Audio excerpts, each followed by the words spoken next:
Who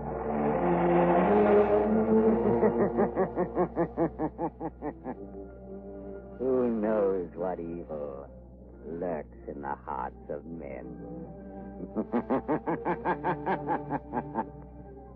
The shadow knows.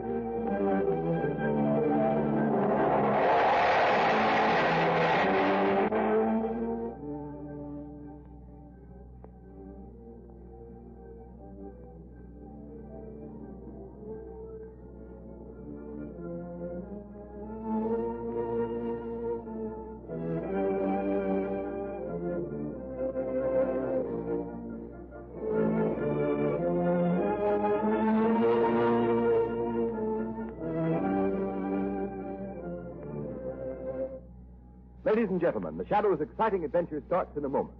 But right now, motorists, I have the biggest, the most exciting news you've heard since the days of the first pneumatic tire. It's all about the tire sensation of 1938, the new Goodrich Safety Silvertown with the amazing Lightsaber tread. This new kind of tire is utterly different in appearance, design, and action than anything you've ever seen or felt. At the first sign of a skid, it turns the wet road under your car into a dry track and stops you quicker, safer than you've ever stopped before. Hard to believe? Just listen to this startling proof. In exhaustive road tests made by the largest independent testing laboratory in the country against regular and premium priced tires of America's 6 largest tire manufacturers, no tire tested, regardless of price, came up to this new tire in non-skid action. These severe tests, made over a 3-month period, also proved that the Silvertown gave more non-skid mileage than any of the other tires tested in its own price range. Averaged 19.1% more miles before the tires wore smooth. You'll never know what the word stop really means until you felt the grip of the new Silvertown on a wet, slippery road. For safety's sake, make your next set of tires Goodrich. Spelled Goodrich. Goodrich Safety Silvertown.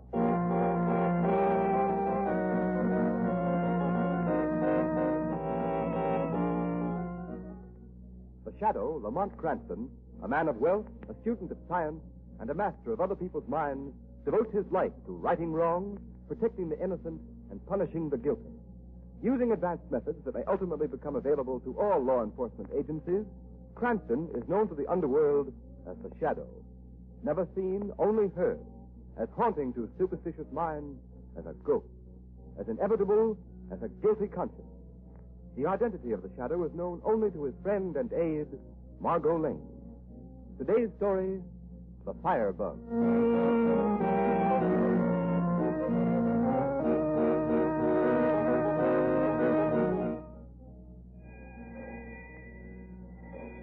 Fire reported at 4th and Chestnut Street.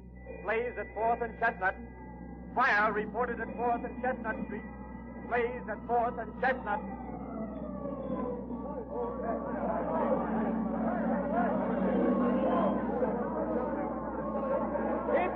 Keep back of those fire lines! Let me through! Let me through! My baby's in there! I've got to save her! I'm sorry, ma'am. We can't let you in there. You'd be burned to death. I've got to get through there. I've got to, I tell you. My brother and sister are in that I don't care. Get back. Hey, you get back. Stop that guy. Don't let him get in there. Stop him.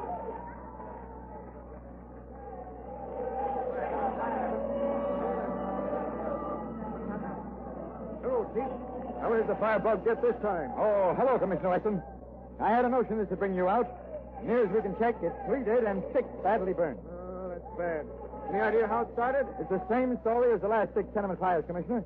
It started in the hallway with an oil-soaked baby carriage. Callahan, there's no doubt about it. We're dealing with a pyromaniac.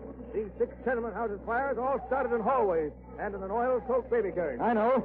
That's what my department's been trying to hammer into your head for the past 10 days. What's the matter with your police force?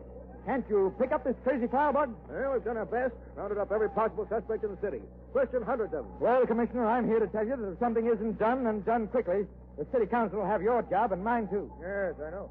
Careful what you say, Callahan. Here comes a couple of reporters. Well, listen, it looks like that crazy firebug's put another one over on you. What's the matter, Commissioner? Can't you find this nut who's running around with a box of matches and a can of kerosene? We're doing everything possible. Yeah, and meanwhile, a couple of dozen poor devils get burned to death.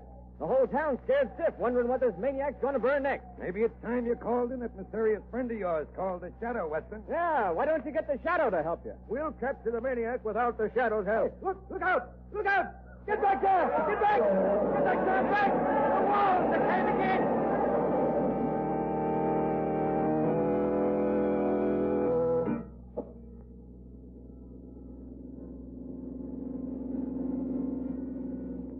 You know, Lamont, I feel sorry for Commissioner Weston. The newspapers are writing the life out of him. Listen to this editorial. Enter the shadow. Due to the inability of our police force to curb the wave of incendiarism, dozens of innocent persons in the tenement of our city have died. Weeks have passed, and yet the fiendish criminal responsible for these fires has not been apprehended. It would appear that again the people are in need of help from that mysterious figure known only as the Shadow. Yes, Margaret, the newspapers are treating Weston and his police force pretty roughly. Pyromaniacs are one of the most difficult type of criminals to deal with in the world. Therefore, enter the Shadow. Yes, Margot, but this time, if it's humanly possible, I'm going to see that Weston gets the credit for breaking this case, if it can be broken. Is that why we're driving through the tenement section now? Yes, Margot, I've been checking a theory of mine for several days now. Yes, but only as Lamont Cranston, the amateur criminologist. Well, here we are. It's just another tenement house, as far as I can see. Except that it has a fur dealer's shop on the ground floor. Wait here for me, Margot. I'm going in there. Won't be long. If you see a mink coat lying around somewhere, you might bring it out with you. It might make up for the agony of curiosity you're causing. Well, I can tell you this much before I go in, Margot. In the last 4 buildings fired by this pyromaniac, there's been a fur dealer's shop on the ground floor. The man who runs this shop here had his establishment in the last place that went up in flames. Well, he certainly moved into another fire trap. Exactly, Margot, and I'm curious to know why. Good luck. Lamont, why pull your hat over your eyes and roll up your coat collar like that? It's just that in case the Shadow has to visit this fur dealer later, there won't be any connection with Lamont Cranston. Wait here, Margot. Don't under any circumstance come in that shop. All guns! All guns! Bye-bye, all guns! Bye-bye. Antonio, you come in the house right now. Come on, now, hurry up. Hey, what can I do for you, miss? I'm trying to match a piece of fur. You seem to have quite a collection here. I don't sell retail. Who sent you? Didn't you used to have your shop over at 4th and Chestnut? I moved. Oh, yes, that's right. The building you were in burned down. I hear several people burned to death. Yeah, so the paper says. You lost all your stock, I suppose. Were you covered by insurance? Look here, I got no time to talk to you, mister. You better go match your fur someplace else. Wait a minute now, not so fast. I might be interested in some furs in wholesale lots if the price is right. You come back some other time. I ain't got time to talk to you now. You don't seem very anxious to do business. Could it be that you don't care very much about selling furs you carry in stock? What do you mean, mister? Who are you anyway? What are you coming around here asking a lot of questions for? Trying to make me talk. What do you want? Well, at the moment, I'd like to know why you're so anxious to get rid of me. You expecting someone? What if I am? It's none of your business. So get out of here. If you don't mind, I think I'll just have a little look around. If you haven't got what I want in the way of furs, I won't come back. Nobody asked you to come here in the first place. Hello, Valley. Well, I see you're all set up in your new joint. Yeah, I got a customer over here behind the rack. Oh, I see. Copper? I don't know. He said he'd come in here to match some furs. He looks funny to me. Yeah. Listen, Valley. Go out the front door and pull down the blinds. We'll soon find out what he's here for. Okay. We better take him in the back room. Oh, once over quick with the brass knuckles will do the trick if we won't talk without him. He's right back there. Yeah. I don't see anybody. Why, right in it. Hey, he ain't here. But he was just a couple of minutes ago. I seen him go in between those 2 racks. Maybe he heard us talking and beat it out the back way. No, he can't do that. The door's locked. I got the key in my pocket. And he's got to be here somewhere. He couldn't have gotten out. Hey, Hickman, wait a minute. You hear that? Yeah, he heard it. Came from back there in the corner. Come on. Look out. Maybe he's a cop. Got a gun. No, Varelli. I am not from the police. I carry no gun. Boss, that boy's wait. He came from the corner. But there's nobody there. Nothing. All right, shut up. There must be somebody there. Come out of there, you, and come out with your hands up, or I'll fill you full of lead. Things in the shadows are best left in the shadows, Eggman. Who are you? What are you doing here? What do you want? I'm looking for a man. 2 men. Perhaps more. Who have burned scores of innocent people to death, caused thousands of dollars damage to property, and terrorized the whole city. I think I have found them. He knows. Keep your mouth shut, Riley. Yes, I know. You betrayed yourself. Who are you? Come out of there, I swear I'll shoot. I am the Shadow, Hegman. Shadow? Hegman. The newspapers for days now, they've been saying the Shadow fella could find out who set the fires. And now he's here in the shop. Shut your mouth, Riley. Well, I'll shut it for you for good. Yes, Hegman. A bullet would silence Borelli, but nothing you can do can keep me from reading the thoughts that are racing through your mind. You're caught, and you know it. Reading our thoughts? You're crazy. It can't be done. Yes, it can. I can read your mind. It is making pictures like the writing on a slate. You've given me the motive for these crimes. You're a broker. Sure, that's right. Hegman's a broker. Shut up, Borelli. Yes, Hegman, you write heavy insurance on the stock of men like Borelli. On stock that doesn't exist. You're not reading my mind, Shadow. You're just guessing. You're smart, but you're not smart enough or you wouldn't have walked into this place. And I'm telling you here and now, you'll never walk out.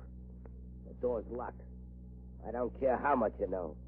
Because you'll never live to tell it. A bullet from that gun won't save you. You've set your last fire. Hey, boss, he knows everything. What are we going to do? I tell you what we're going to do. Borelli, get me that can of kerosene. But it's in the back room, boss. I'm afraid to Do go. as I tell you, you yellow-livered fool. So I've set my last fire, have I, Shadow? Yes, your last fire. Borelli, don't stand there. Do as I tell you. Get that kerosene. Go on. Hey, but this Shadow, I can't see him. I don't know where he is. Listen, you fool. I've heard about the Shadow. He has some trick of being able to appear in a room without being seen. But he's here, all right. And if he lays a hand on you, if he tries to stop you, grab hold of him, and I'll do the rest. Go on, I tell you. Lamont! Oh. So you don't work alone, Shadow. You've set a trap for us. Well, you're caught in your own trap. Quick, Riley, get that kerosene. All right. I'll get it. Lamont, Andre, are you in trouble? Why don't you answer, Shadow? I'll deal with you alone, Hegman. Lamont, I'm going to get the police. Before the police can break in here, you'll be burned. Here's the kerosene. Pour it on the floor. Throw some on those fur racks. Hurry up. That girl's gone for the cops. We go out the back way and lock the door, huh? And then this Shadow, he die quick. All right, Shadow. Now, you just try to come through this back door, and I'll finish you off with a bullet before the fire can get you. Come on, Burley, that's enough. Get back. Get ready to slam this door the minute I touch a match to this newspaper. You're signing your death warrant, Hegman. No, Shadow, yours. Don't think you can break through the front window and get out because it's covered with steel wire. All right, come on, boss. You should go up quick. Hey, boss, what's that noise? Just a car in the street. Come on. We're getting out. Close the door. Lock it.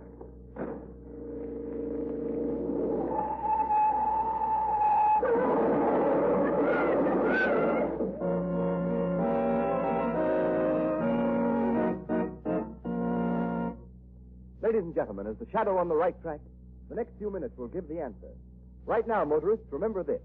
When you're tempted to try squeezing the last 1,000 miles out of a worn tire, watch out. You may save 50 cents at present tire prices, but who knows? The Shadow knows. Suppose you had a skid, a blowout, while hitting it up along some fast, crowded highway. Think what it might cost you in repair bills, doctor bills, hospital bills. Take the Shadow's advice. Play safe. Yes, motorists. And the way to play doubly safe is to ride on the new Goodrich Safety Silvertown. Because this new safety sensation is really two great tires combined in one. Outside, every new Silvertown has the lifesaver tread that reduces the danger of skidding as never before.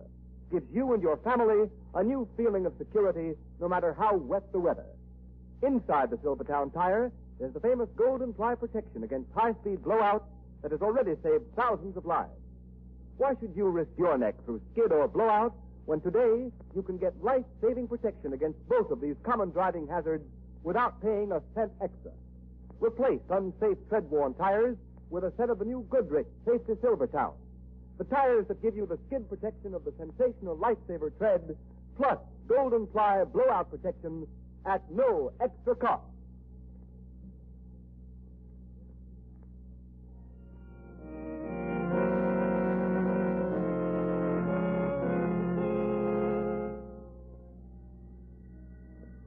Margot, that'll be the police checking up on how my car happened to crash into that first door at the exact moment the fire started. What are you going to tell them, Lamont?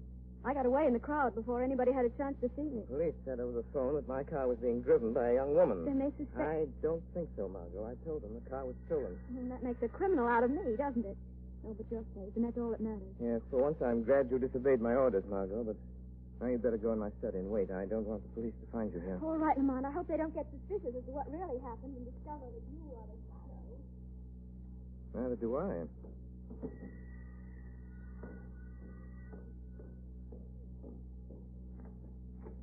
Oh, good evening, Sergeant. Come in. Sorry to have kept you waiting. That's all right, Mr. Cranston. I've just got a few routine questions to ask you in addition to the information you gave us over the phone.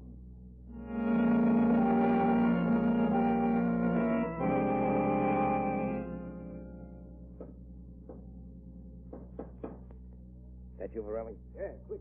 Let me in, boss. What'd you find out? Where'd that girl go? I got around to the front like you told me, boss. I see her slip out of the car, and I follow. She get in a taxi, but she don't get away from me. Where is she now? I follow her to where she lives. We get her tonight, if you say so, boss. Perhaps she'll lead us to the shadow. But how do you know for sure the shadow got away? It's in the papers. They put the fire out before it spread upstairs, and now the cops are looking for you as the owner of the first. Hey, look, boss. You say you take care of me if the police get after me. You swore it. Don't worry about the cops. I'll get you out of town in a day or two. First, we got to get the shadow. As long as he's alive, we're both as good as in the death house. Yeah, sure, but how are we going to get it? Throw that girl, you dope. We'll get her and leave a note for this guy Lamont she was calling to before she drove that car into the store. And I'll bet you 2 to 1 he's the shadow. When he comes to get her, he'll walk into a trap he won't get out of. Yeah, that's it, boss. We get him here in your place. We make a big fire down here in the cellar and we get rid of both of them, eh? Yeah. Come on. Show me where this girl lives. We got to get a hold of her tonight or it may be too late.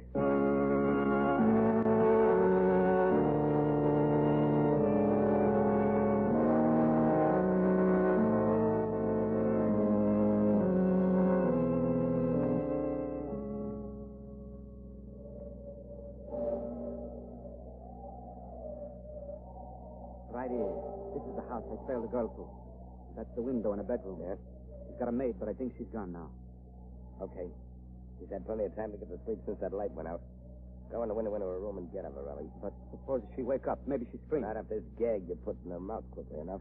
It's soaked with chloroform. You wait here and help me carry her down the fire escape, huh, boss? Yeah, I'll wait right here by the window.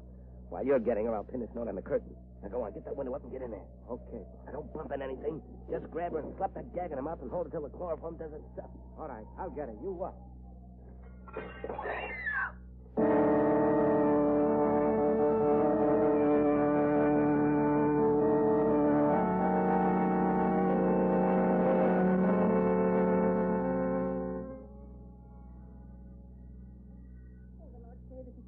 Mr. Cranston.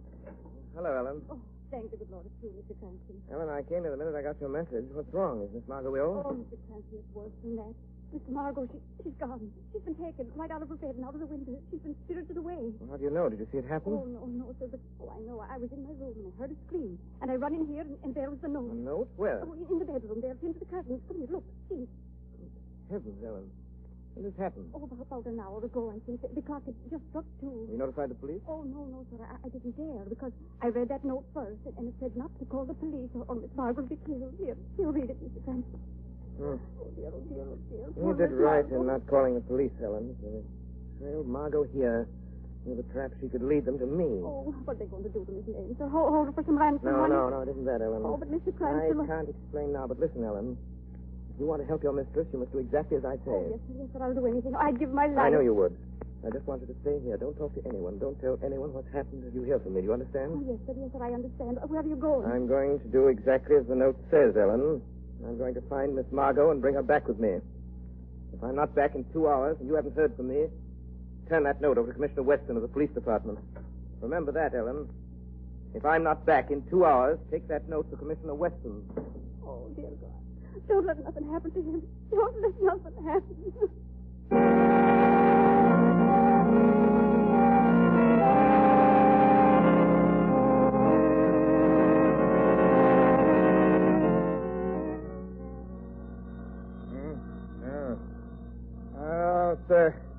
Have fine time of night to be calling.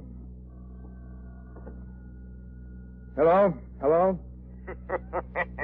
You! How did you get my private number, Shadow? I've had it for a long time.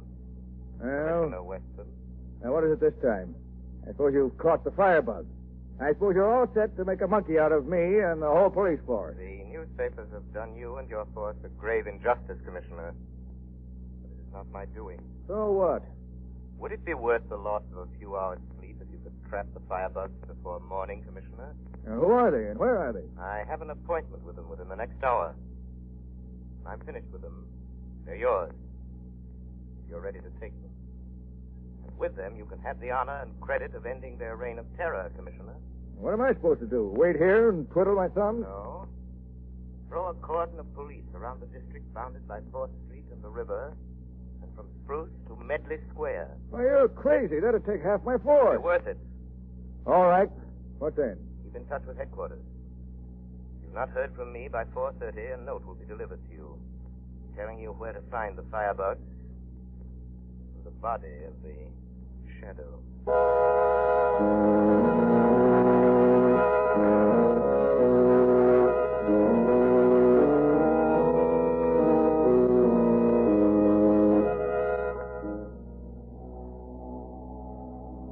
Listen, you, I'm going to give you one more chance to talk. Can't make me talk. I'll never tell you. Oh, well, maybe you'll think different after I've burned your fingers with a few more matches. I won't tell you. I won't. Who is the shadow? Where is he? Talk! Or is this only a taste of what you'll get? You don't like that, eh? Well, talk. Oh, no, I won't tell you. Hey, listen, boss. Yeah? I ain't going to stay up there in the dark anymore. I'm scared. I don't wait no more for somebody I can't see. Get back up there, Burley. Get up there and wait, I tell you. You don't, I'll give you something to be scared of. But it's dark. I can't see. All the time in the dark, I keep hearing noises, sounds. Just now, I think I hear somebody laugh. Oh, something slammed the door. So we meet again. Boss, he's here. The shadow is here. Shut up, you gibbering fool, Burley. Sure he's here, and that's just what I want. Listen, Shadow, don't come near me. I'm warning you. I've got a gun pressed against this girl's head. One false move out of you, and I'll pull the trigger. Go on, you. Tell him I'm not bluffing. Lamont, why did you come? They used me to get you here. To make you walk into a death trap. They're going to kill you. They'll kill us both. It's all right, Margot. Maybe we can... Borelli, stand by that door. If the shadow tries to get out, use your knife. Remember, if he gets away, you'll go to the chair. All right, boss. I watch. Lamont, I'm sorry. This is my fault. All my fault. Just a minute, Margot. Now that I'm here, Hegman, what do you want? I just wanted you here, Shadow. That's all. I see. You prepared another trap, another fire trap. You guessed it. And this time the girl won't get you out of it because she'll be right down here in the cellar with you. Come on, boss. Quick, we get out now. Lock the door and start a fire. Here we are, Borelli. Don't open that door till I say. Yes, Borelli. Listen to him. Do as Hegman orders you. And you live a few minutes longer. Then you die with a bullet in the back. Who'll do that? Your boss, Hegman. No, the boss would not do that. You're lying, Shadow. He plans to kill us because we know too much about him. But you, Borelli, know more. Not until you're dead will he be safe. It may be a few minutes, an hour, a day.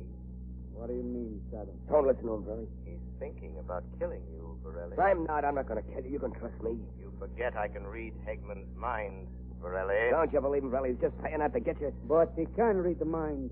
In the shop, he did it. No, I tell you, you're my friend. You know too much about Hegman, Borelli. The Shadow is right. I know too much. Only when I'm dead will you be safe, boss. Two can keep a secret. Only when one is dead, Borelli. When one is dead, Borelli. Listen to me. When one is dead. When one is dead. When one is dead. Now listen, Borelli. That's it. When one is dead. Now, Borelli, keep away from me. Put That's that knife what away. it means. So don't listen to him. He's hypnotized your mind. That's another one of the Shadow's tricks. No, Borelli. Oh. All right. Yeah, I meant to kill you, Borelli. I was going to do it the minute we got rid of the Shadow and his girl. But I don't need you now. I got them trapped, and I'll give you yours now. Here. You killed me. But before I die, I'll get you, boss. Get up. I stab you. I take you with me, boss. Whiskey, cigarettes, together. Lamont. Here. Cut your ropes, Margot.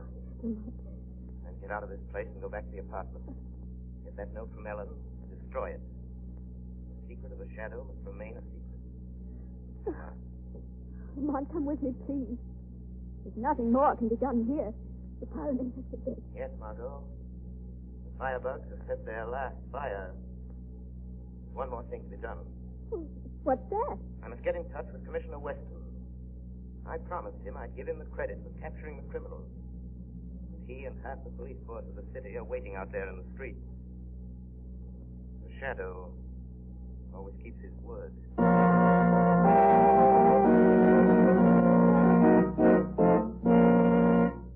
You have been listening to a dramatized version of one of the many copyrighted stories which appear in the Shadow magazine.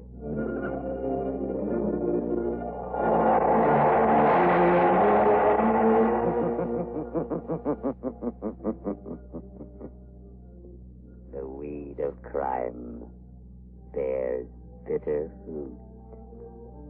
Crime does not pay. The shadow knows.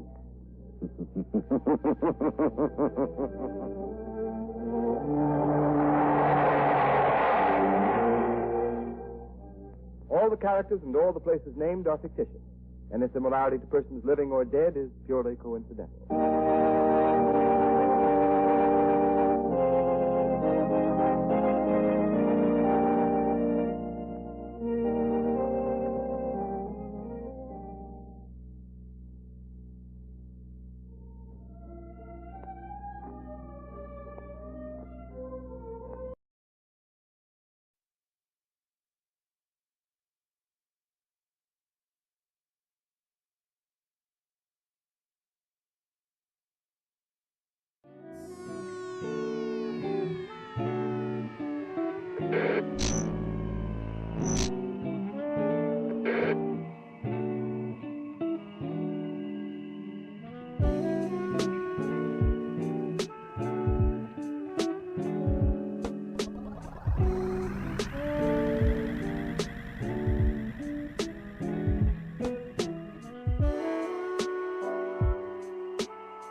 morning, weirdos. How are we today? I think I'm dying. Man, I'm exhausted all the time. Shh, don't tell anyone. I'd prefer to just go quietly. I would prefer if you just go quietly, please. Just please go quietly. Come along. Come along. Yeah.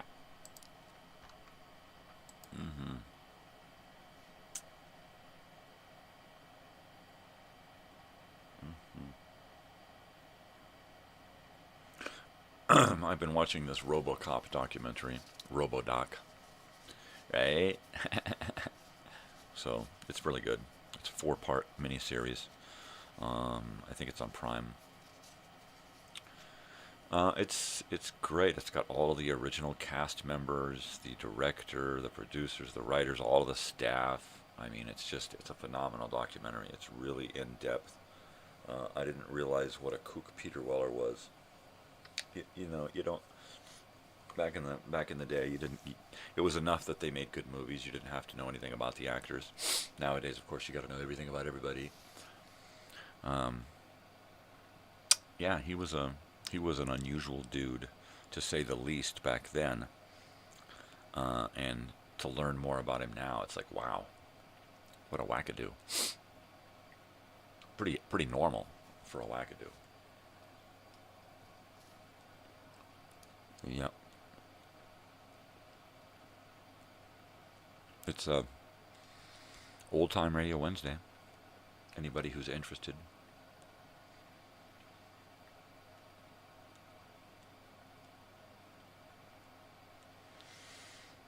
Mm-hmm.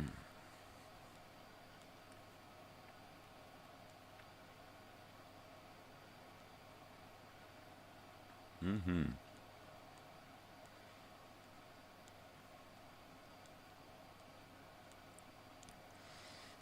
So I'm getting pretty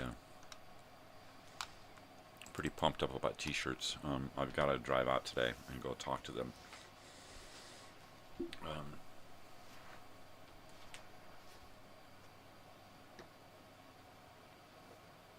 I need to send out a half a dozen messages or so, asking friends if they would like to help me and purchase a shirt, and then so that I can get photos of them in the shirts, basically. So I need to come up with 2 shirts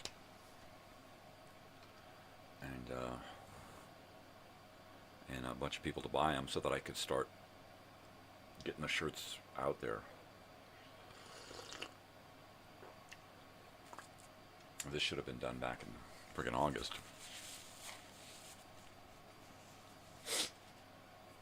So it looks like we're ready to make shirts. I just have to okay the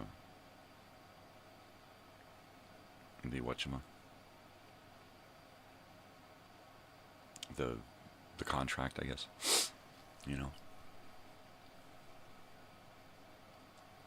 So that's pretty cool. I can't be financially responsible for all of this party stuff or the t-shirt stuff. So I need to get people who are coming to the party, I need to get them on board with helping with t-shirts. Or if they're not coming to the party, get them on board helping with donations. Right? Of course, things will change, and we'll get to the last, month or so before nobody will want to come. Everybody will have other things to do. Things will have changed. All I can do is hope. Just hope. So how the hell are you? I feel horrible. That's horrible in Espanol, if you don't know. Horrible. Obviously, punk.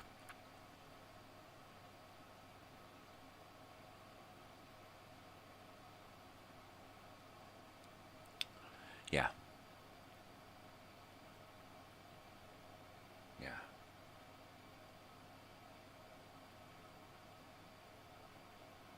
It's that point in your life where you get to where it's like, geez, can we just pop my head off and roll a new body in and pop my head on a new body.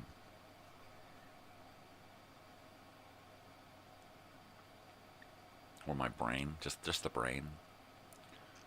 I mean, the brain's still good. I think that's the slavery built into our DNA, right? Is that as we get older, we get smarter, we get wiser to what's going on. So they worked age and dying into our DNA. Because originally, if you think back to all of the ancient scrolls and texts and stuff, humans on the planet Earth were living a couple of hundred years. We were living at least a couple of hundred years, if not longer. And then all of a sudden things kind of changed, and we were living shorter and shorter lives until we got to the point to where humans were living to about 50 years old, and that was a long life. And if you lived older than that, then you were like ancient, right? You were like the elder. You're like an elder, you know? The Elder Scrolls. So,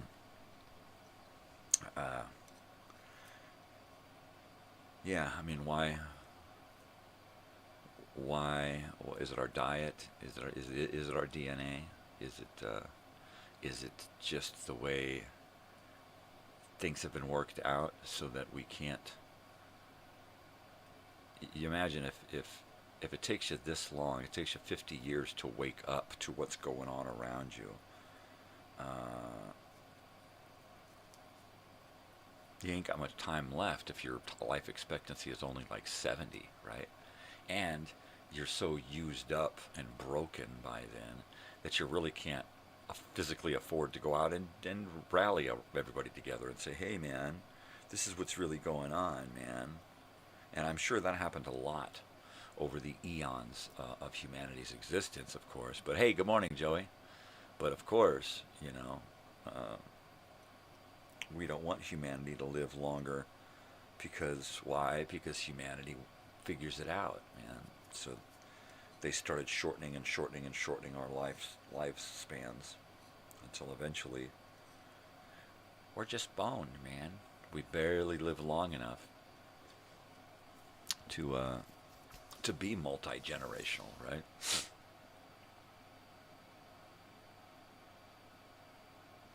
Wow. So what's going on, Joey? What's going on, man? Good morning. I'm just illin' and chillin'. Sleeping too much during the day and not enough at night. You probably know that, huh? Ah, jeez. He's like, that's my regular gig, man. Yeah. I'm telling you. I'm telling you, man. I'm telling you, man. I'm fucking telling you, man. Do you know what I'm fucking saying, man? Yeah. I think it's about time to watch E.T. again. E.T. for me, it's not a movie about that alien. For me, it's a movie about that family. Elliot, the little boy. It's about those kids, right? To me, the movie is from where it starts, right? After the alien and the E.T. runs and the guy with the keys and chase him down into the neighborhood and stuff.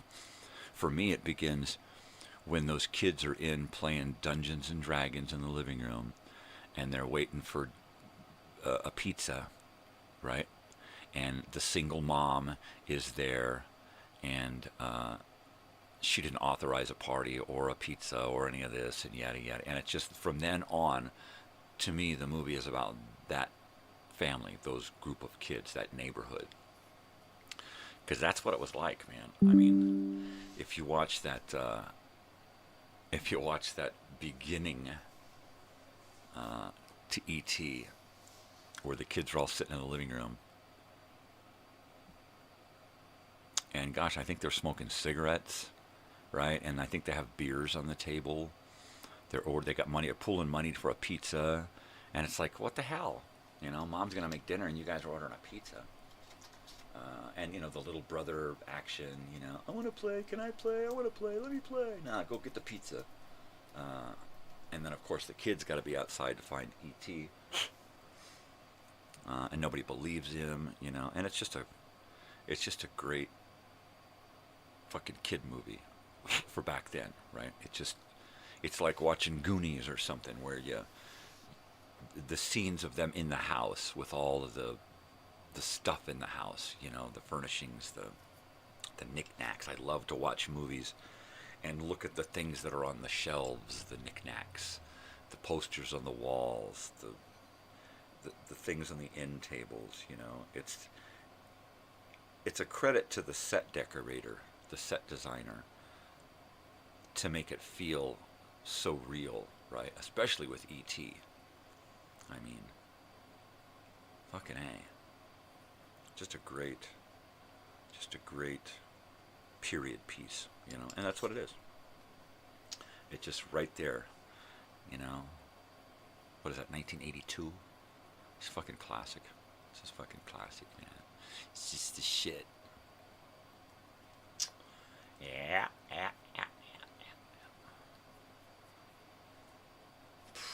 So things are still slow here in Joshua Tree. I'm trying to keep busy doing studio stuff here, but it's all I can do to stay awake during the day most times, and then it's all I can do to try to get to sleep at night. Last night I got into bed before 9, and I read until midnight. And I'm like, oh crap. And my usual reading, where I'll read a part, which will be like a page and a half, and then I'll stop. I'll take a hit, talk to the wife for a second, get back in, read a page or two, stop, absorb it, think about what I just read, and get back into it. And then when I finish a chapter, I'll take a little bit bigger break, you know. And I think I did a couple of chapters last night, which was really cool. Honestly, I probably only finished a chapter. I know I started a chapter. Yeah, I started a chapter and finished a chapter last night, which was pretty good for me. Because like I said, you know, reading comprehension, brain injury, screwed up mind. It's a wonder I can read it all. But it's cool. I don't want this book to end. I'm slowing down on the book because it's going to be over, and I don't want it to be. I'm having too much fun with this book. It's like, okay, what do I read next? What am I going to read next? So I got a stack of books here that I was going through. And I don't know that it's going to be any one of these.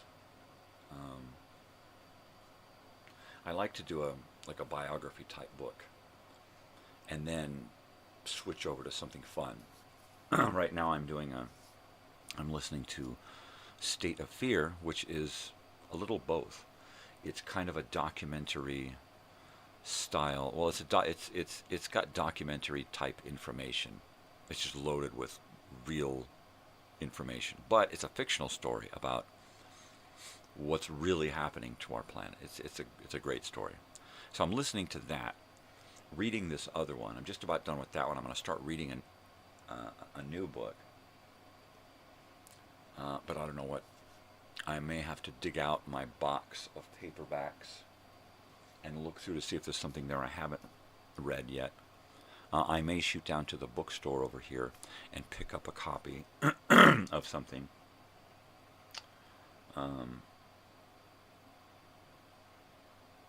I think if I'm going to do fiction, like science fiction or some kind of, you know, crazy outlandish story, I think I'm going to stick to audio.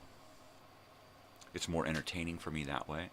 If I'm going to read like a biography or history or something, I think I'm going to read it physically, because not that it's more of a challenge, but it is.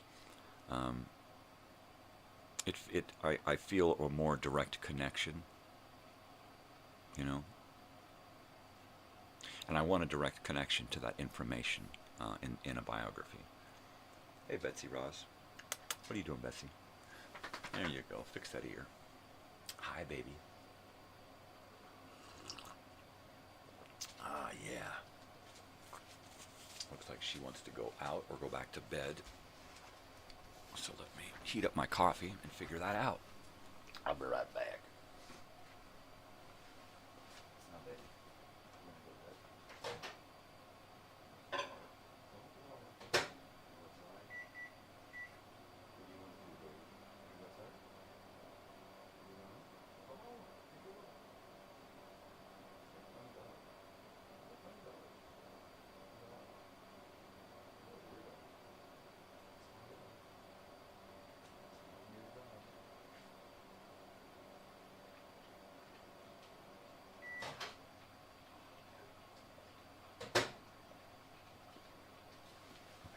weird dog.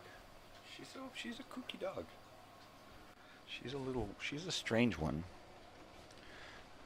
She'll just sit, she'll look at you. And then you look at her and she'll look away. And then you look away and she looks at you. You look away and she's a weird one. She'll come in and she'll just sit her head on the bed. And she'll just sit there and she'll not look at you. And then she'll look at you. And then you say, come on, get up on bed, get up on bed. And she just looks away. She's a weird one. Yeah, she's a kook. It's alright, I love her. She's my kind of kook. Come on, Bessie. Come on, you want to go outside? You want to go to bed? Did you know what you want to do? You don't know, did you? She don't know. She don't know from nothing.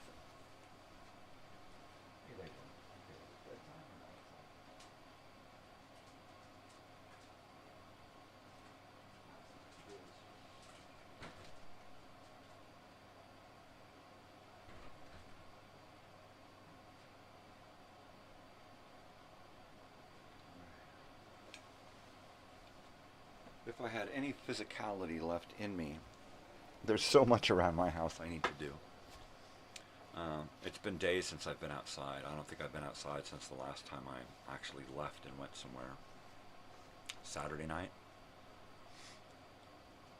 Saturday night making dinner for my daughter. That was the last time I left the house. That was the last time I actually went outside other than to help somebody bring something in or take something out. That was it. And even then I tried not to leave the porch. What do they call that?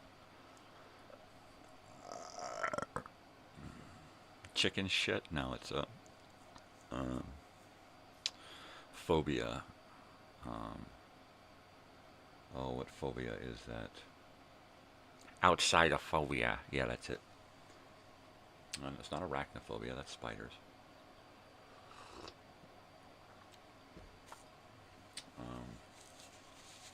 Yeah, what's the going outside phobia? God, it's right here. It's right. It's up there. It just won't come out.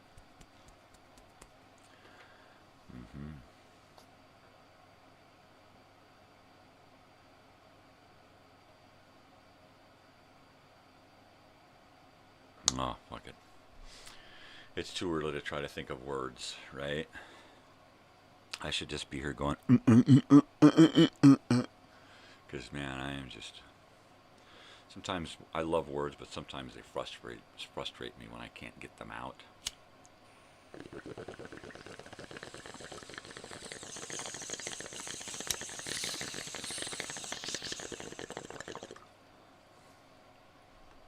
It's just the way it is, man.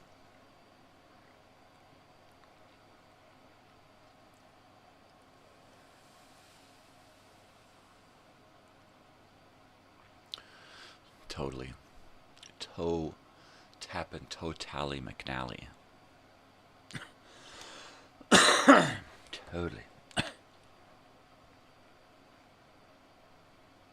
So basically I'm just gonna smoke myself to death here because it's better than a lot of other outs I can think of. Well, not better, but less owl?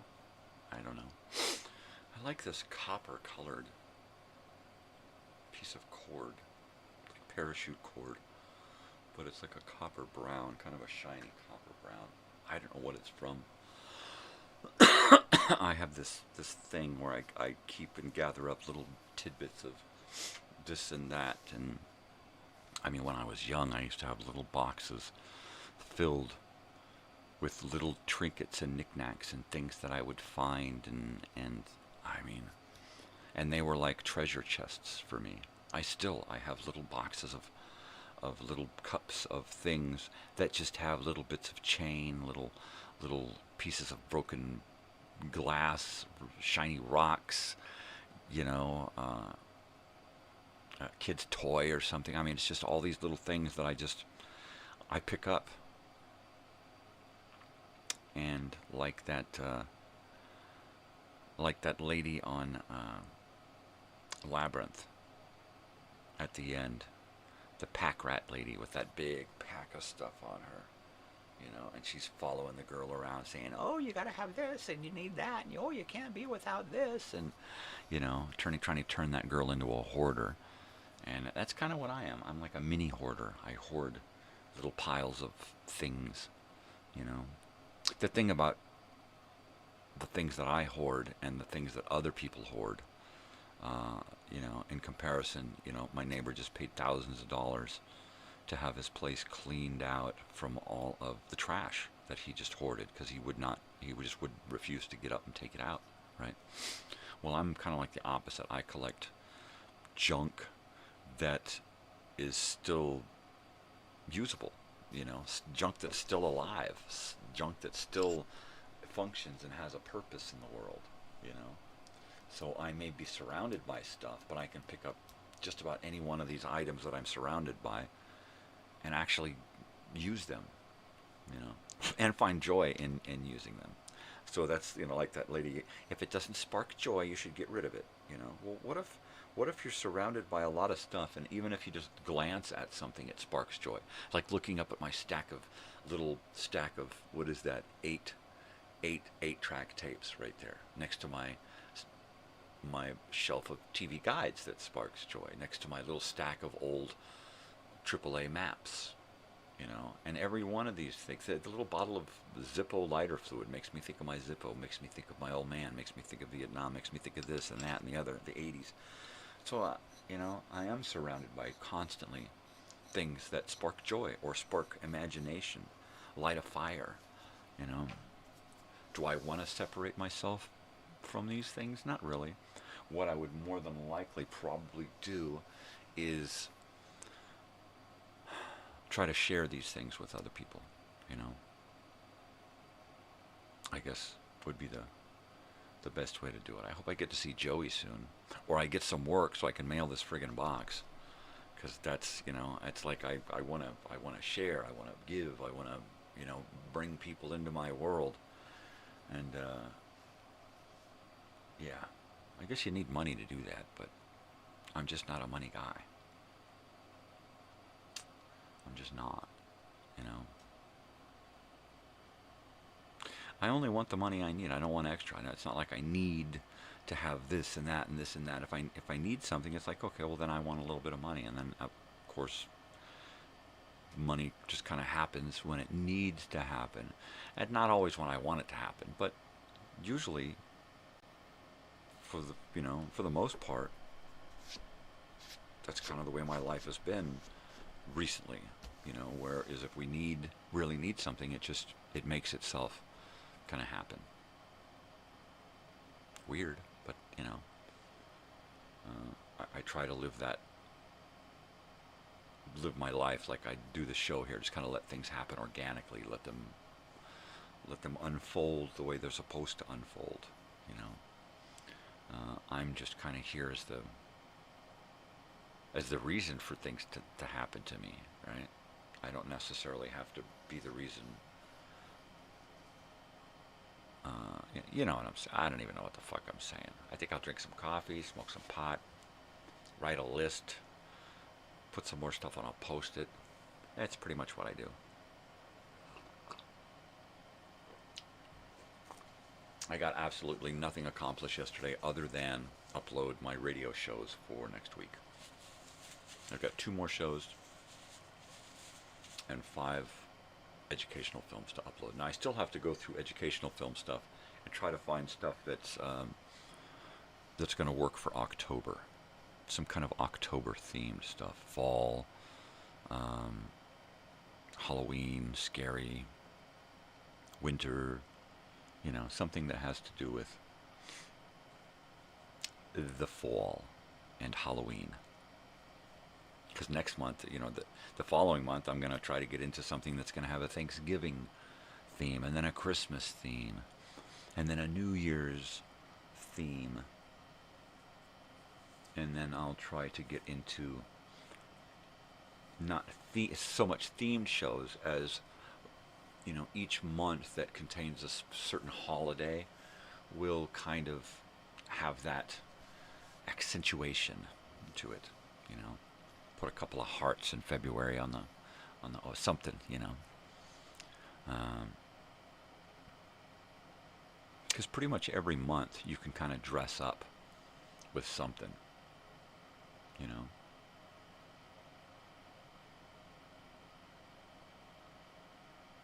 Pretty much. Pretty much.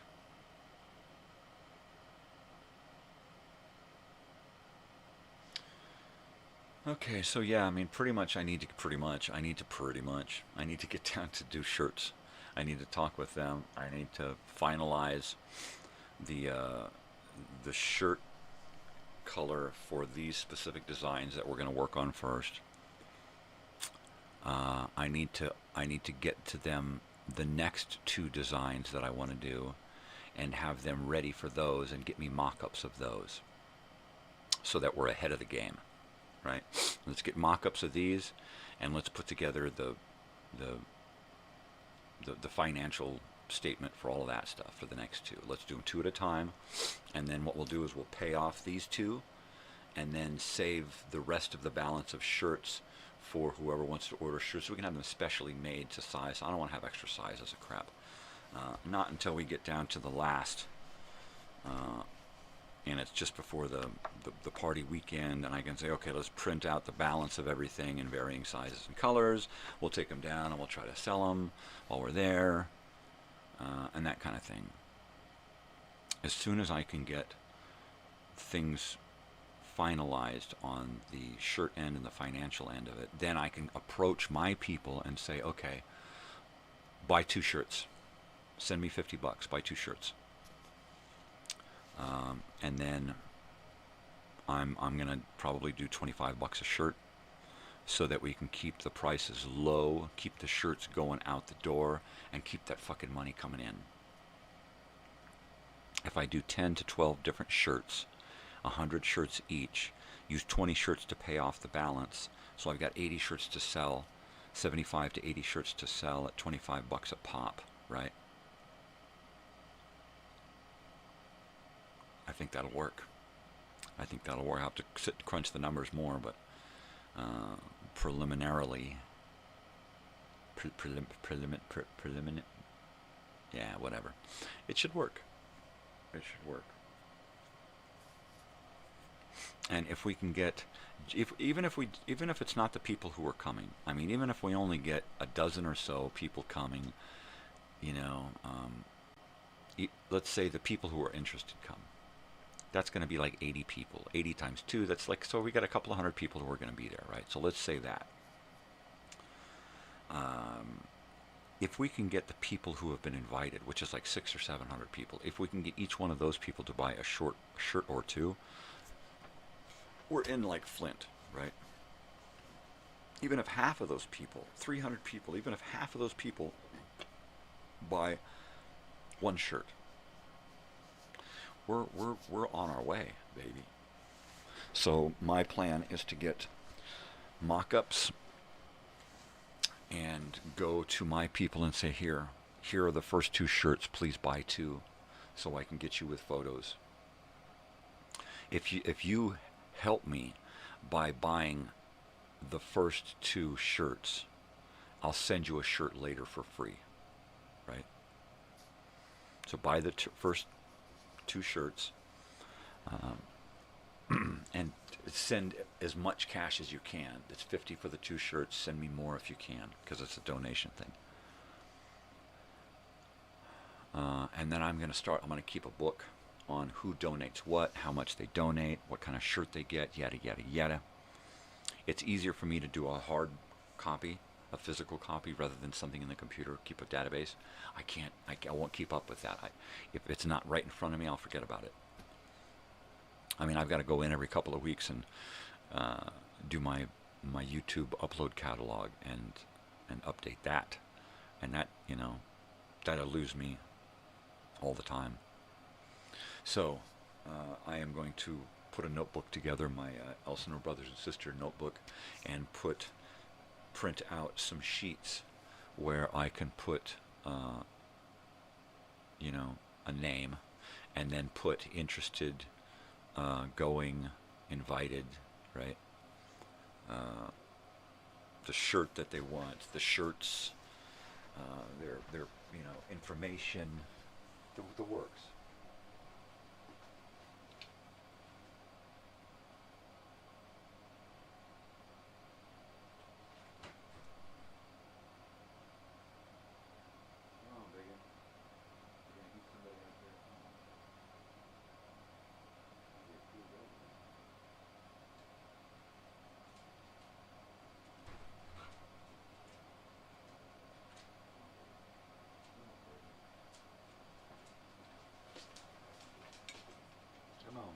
Come up here. Come on. No? Okay. You don't have to sit with me if you don't want to. Big face. You're big face. You're such a big face. You have such the big face. Hi. Big face. Hi, big face. How are you? Hi, big face. Oh, she's got such a big face. Hi, big face. Hi. She don't give kisses. She don't. If she gives you a kiss, it's a miracle. It's a miracle. Right? Hi. Hi, big face. You big face. You're such a big face. Yeah. I wish my health wasn't so fucking shitty. I would get a lot more done.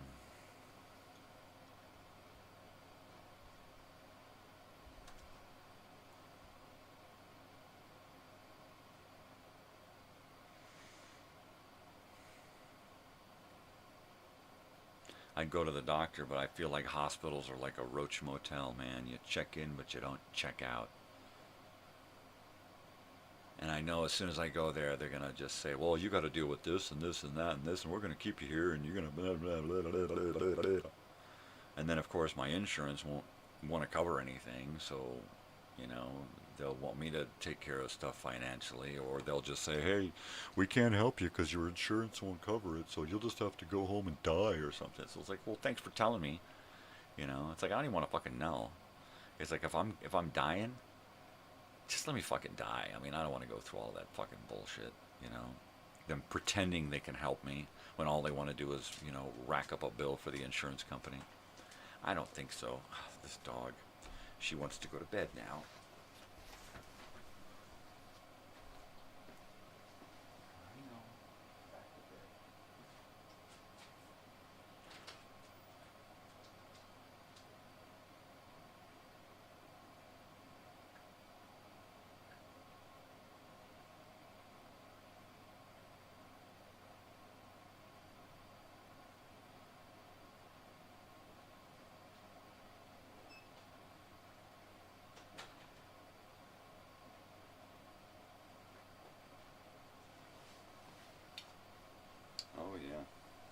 Oh yes. Oh yes. Oh yes. Oh yes. Oh yes. Oh yes. Oh yes. Oh yes. Hmm.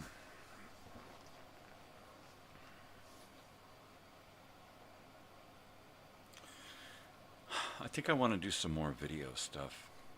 I really had fun doing my music video. I'll share it with anyone who wants to watch it. But it was really, really fun. And I think I want to get into doing something else. And I like being able to use borrowed content in a video to kind of share the things that I like, right? So now I want to try to figure out how to insert myself into actual video stuff now.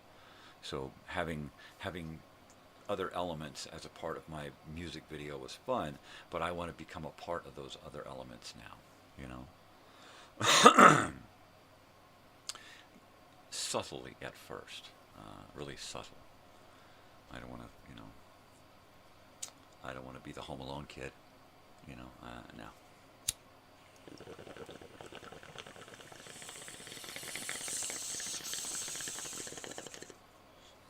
But like, okay, here's for instance, Deliverance. The guy's doing the dueling banjos, right? Ronnie Cox and that Beau Retard dude. So he's on the porch, you know. So I could be one of the guys on the porch sitting behind him, you know, with a bottle of Shine or something. Just insert myself into little places, you know, sitting on a park bench somewhere. But that would be kind of fun, is to play a little bit more with that borrowed content, putting it into videos. But so anyway, good morning, everyone. Good morning. Old Time Radio Wednesday. If you want to talk old time radio, shoot me a comment. Otherwise, I'm just going to sit here and talk about myself, drink more coffee, and smoke more bong hits, because it is morning time, and that's what I do. And talk about the yesterday's events. I took a nap.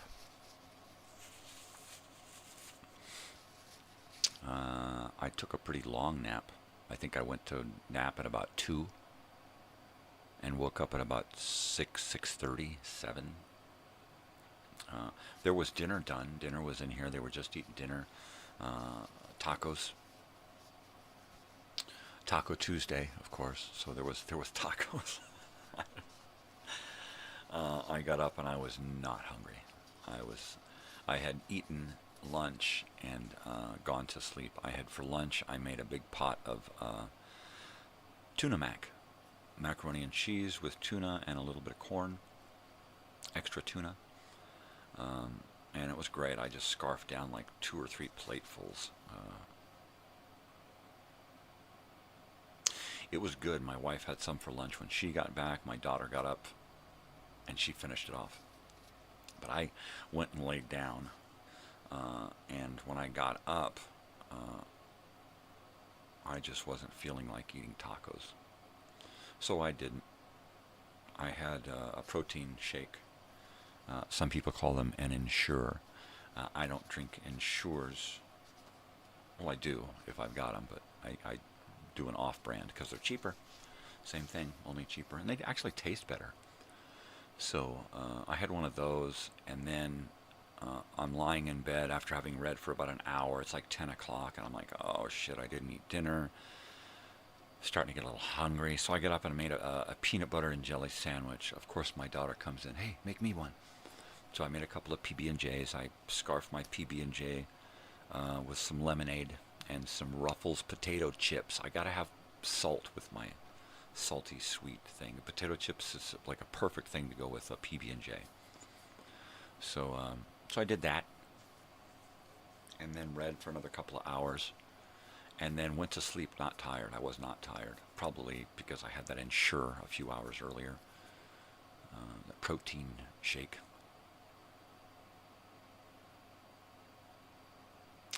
So yeah, there's my yesterday. I didn't do a damn thing yesterday. I literally got through here in the morning, uploaded some videos, made lunch, hung out with my wife for a little while, and then laid down. That was it. Game over. But the night before, I had only gotten like 2 hours sleep. So that's the way that works. You know, Old Time Radio Wednesday needs to be more about Old Time Radio Wednesday.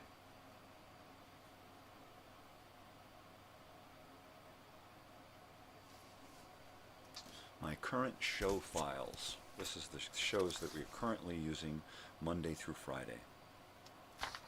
The Shadow, and Dragnet, and Nero Wolf, The New Adventures of Nero Wolf, which is not much more to go.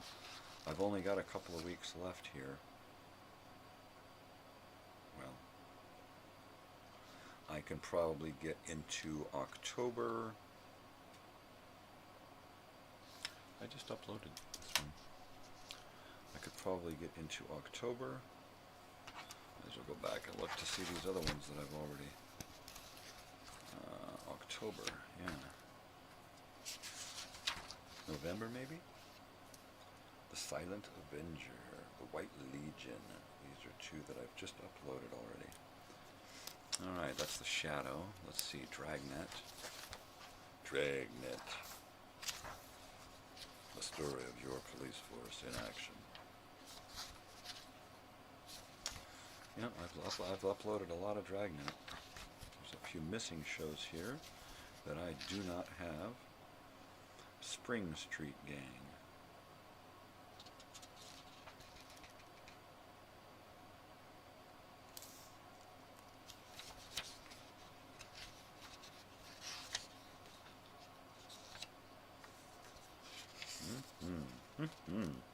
Spring Street Gang. What do we got here? Truck Hijackers. And Spring Street Gang, yeah. Jade Thumb Rings, there it is. That's the last one I just did. Alright, and what show is this? Nero Wolf. The Case of the Hasty Will, The Malevolent Medic is the last one I did, yep. That one's crossed off. I have to keep track of them, or I go to upload something and I think, well, what do I upload? Did I do that one already? It's hard to remember what I've uploaded because I see them so many times. Researching them, finding them, creating a graphic for it, then putting it together in a video, then saving that video, and then filing that video. So by the time I get to upload videos, it's like, oh God, which was the last one that I uploaded? I looked at 12, now which one? So it gets a little weird. Leroy's New Dog, that's the last one I uploaded.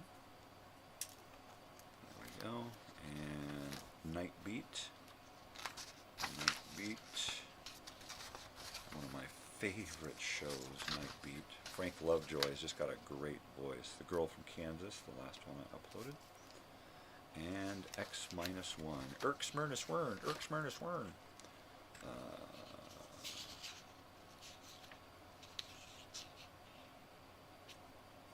Yep, there it is, 98, so that means 99, 100, 101, 103, and 104. That's it. So I've got 5, 10,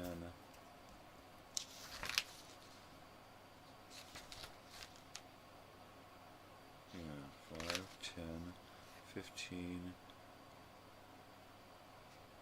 19 left. No, 18 left. And I finally found the Iron Chancellor. I found the last X-1 from January 27th, 1973, right? I would have been living in Sierra Madre Canyon at that time. My father would have been finishing off college at Pasadena City College. We actually would have been getting ready to go to Wounded Knee in South Dakota because of the Wounded Knee 2 siege happening.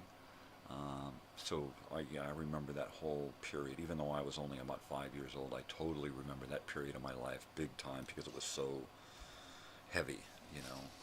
When there's a lot of drama and emotion and stuff around something, even especially when you're young, that's what you remember. And man, I remember a lot of weird shit from 1972 to 1978.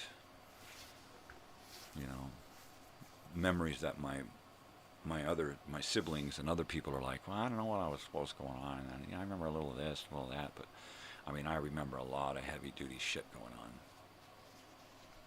When you're always afraid for your life, you know, you're always remembering shit. Some people block that crazy shit out. My sister, she blocked a lot of shit out that she don't want to remember. Yeah, how fun. I can't not remember shit. That's my punishment. My torture is not being able to forget.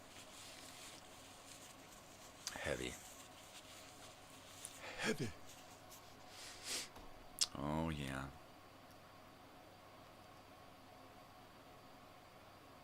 I'm so excited about my music video. So excited about shirts. You know. I'm so excited about being able to wake up this morning and be alive. You're telling me. I mean, that's heavy shit, man. That's heavy reality right there. You know, waking up in the morning and being like, oh my gosh, I'm awake. There's another day here. I got another day. I don't know. Am I going to be able to stay awake? Am I going to get anything done? You know, I mean, the last few times that I've gone out and done stuff, like in my yard or gone out and actually gotten things accomplished, even going out to the shirt place, it's hurt. It's been a bummer. You know, it's like I didn't want to go outside. I had to force myself to go outside and work outside. And of course, then I chewed up my hand with a pair of pliers. Couldn't even finish what I was doing. So I've still yet to go out and finish what I was doing before. And I've got a bunch of other shit that I have to do. And I just have to psych myself out for it, you know, and push past the pain, push past the physical abnormalities, you know, the ailments, the illness, the torture, the mental, physical, and emotional torture of being awake. It's like a double-edged sword. It's like, hey, I woke up today. Yay. Oh, man, I woke up today. Oh, jeez. It's like that. It's exactly like that. You know? Happy and sad. Yay, I'm awake. Good feeling's gone. Pain sets in, and it reminds me that I'm awake. And I'm alive. There's nothing that lets you know that you're alive like good old-fashioned pain. Good old-fashioned pain. It's awesome stuff. Awesome sauce. I love it. I love my pain. It's mine. This is my pain, sir.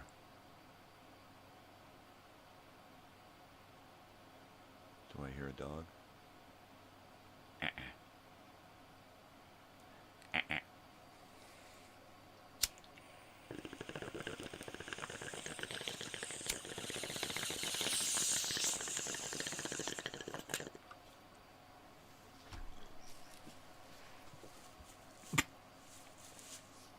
Oh, wow. Totally. It's funny. I was just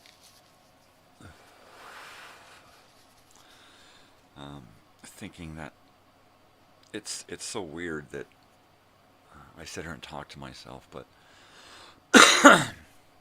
it's not.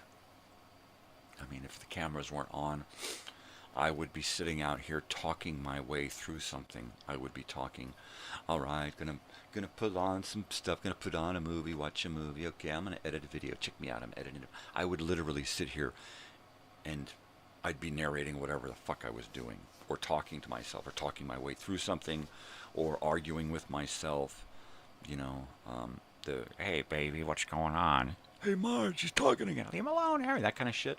I do that shit by myself. You know, alone. I'll give the dog a voice and have a conversation with the dog. The dog will let me, like, I don't sound like that. It's what I do. It's who I am. You know, you spend most of your life secluded.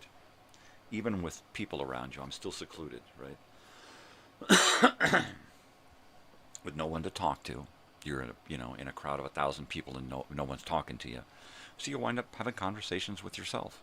You know, and I spent most of my life talking with myself. You know, I'm my own best friend, basically.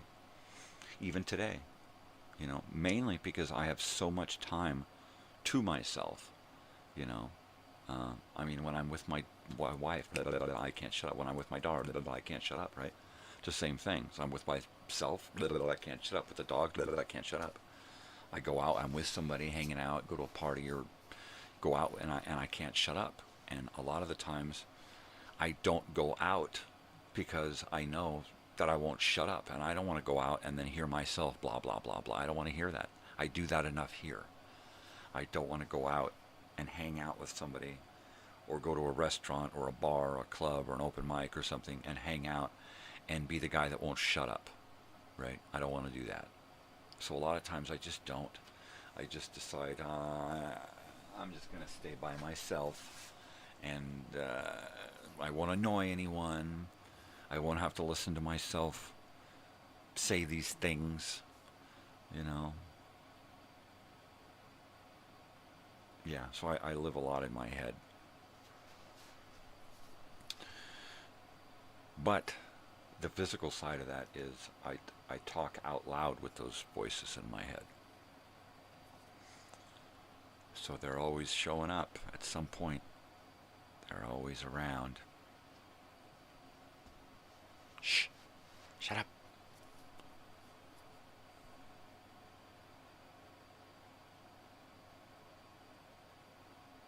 Yeah.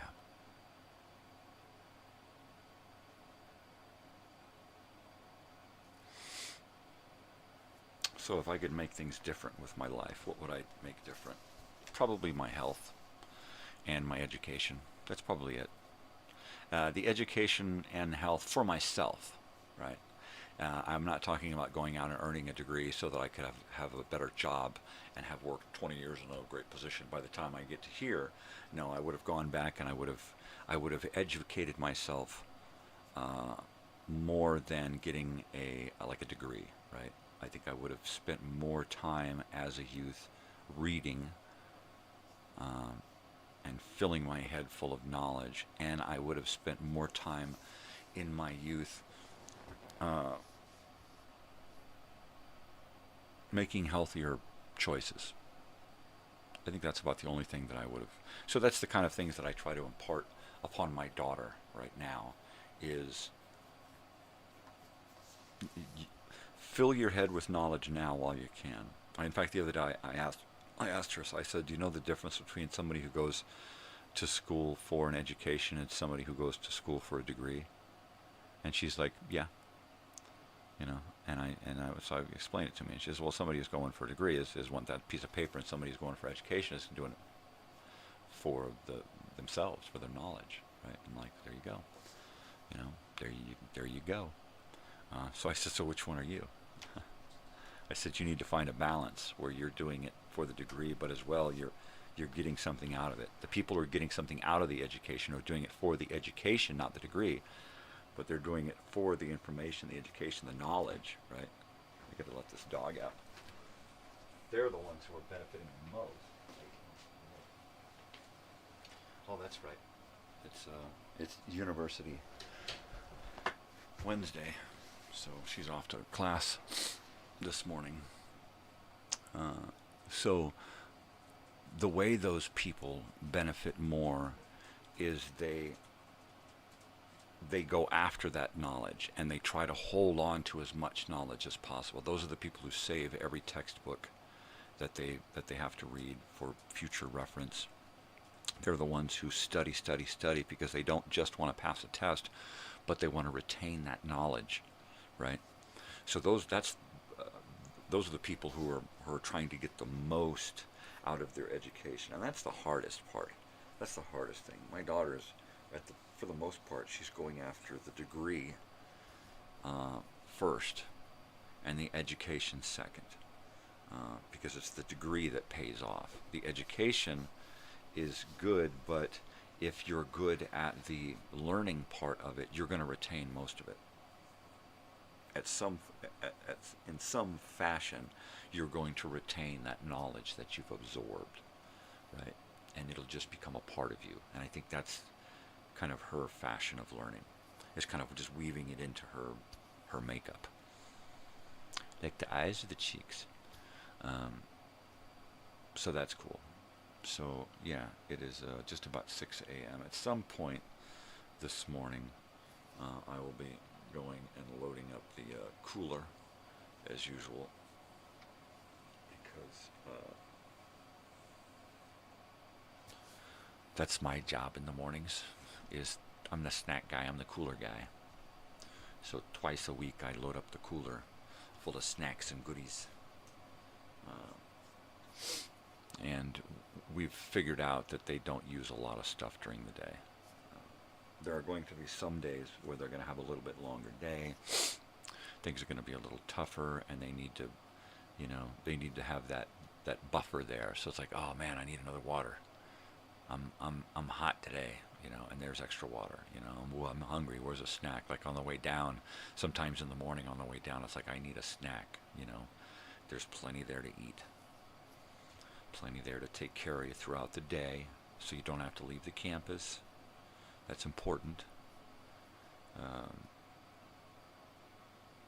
So yeah, that's my job, is to make it easy for her to do what she's got to do, so that she can do it and get it done while she's young, you know, and not have to fight and struggle to get it done when she gets older. Or even now, I mean, some kids have to go to work and go to school. Her best friend has to go to school and work. That's hard, you know. She's got a car, she's got to pay for insurance and gas and all that stuff, so she's got to have a job, you know. I guess I would probably do it differently as a parent, because that's just the way I'm designed, but I would probably make it so that she pays for her own car, but we'll put her on our insurance, and then she's got to pay for her own gas. I mean, that's, I think, just the way it would work out, because, you know, realistically she could just buy her own car. She's earned enough money going to school, she could do that. Or, you know, that'd be neat if she could buy her own little tiny home. That'd be neat. If we had a little piece of property somewhere, that would be sweet. That would be sweet. Just fill it full of tiny homes. You know, I'd live in one. Shit. You know, have the main house be the main house, but everybody lives in a tiny home. That'd be so sweet. 5 or 10 acres. You know, a nice sized little house, a couple of bedrooms, you know, but those rooms are all, you know, library and recreation room and, you know, arts and crafts room, like sewing and stuff. I mean, music room, library. It would just be so cool. And then everybody has their own little tiny home on the property. That would be the perfect way to go. Little community gardens. Everybody's got their own little yard, you know, a fenced-in yard for their own little animals and chickens or whatever they got, tomato plants, you know, and just have like a little cul-de-sac with tiny homes parked with little wedge-shaped, pie-shaped yards, you know. Yeah, that'd be sweet. Maybe even have a parking that's outside the property, and when you come inside the property, you've got to put your stuff into a bin, like a mine cart, you know, and it takes the stuff into the neighborhood for you, and you stroll along with it, or ride on it, or ride a bike or something into the neighborhood, a golf cart or something. So there's no like vroom vroom happening in the neighborhood around the little tiny homes, you know. No cars, no crazy stuff, just a bunch of little houses, peaceful. That'd be neat. Yep. Yeah. Probably like Oregon or Colorado or something, right? Someplace with a nice climate. All of the seasons are there.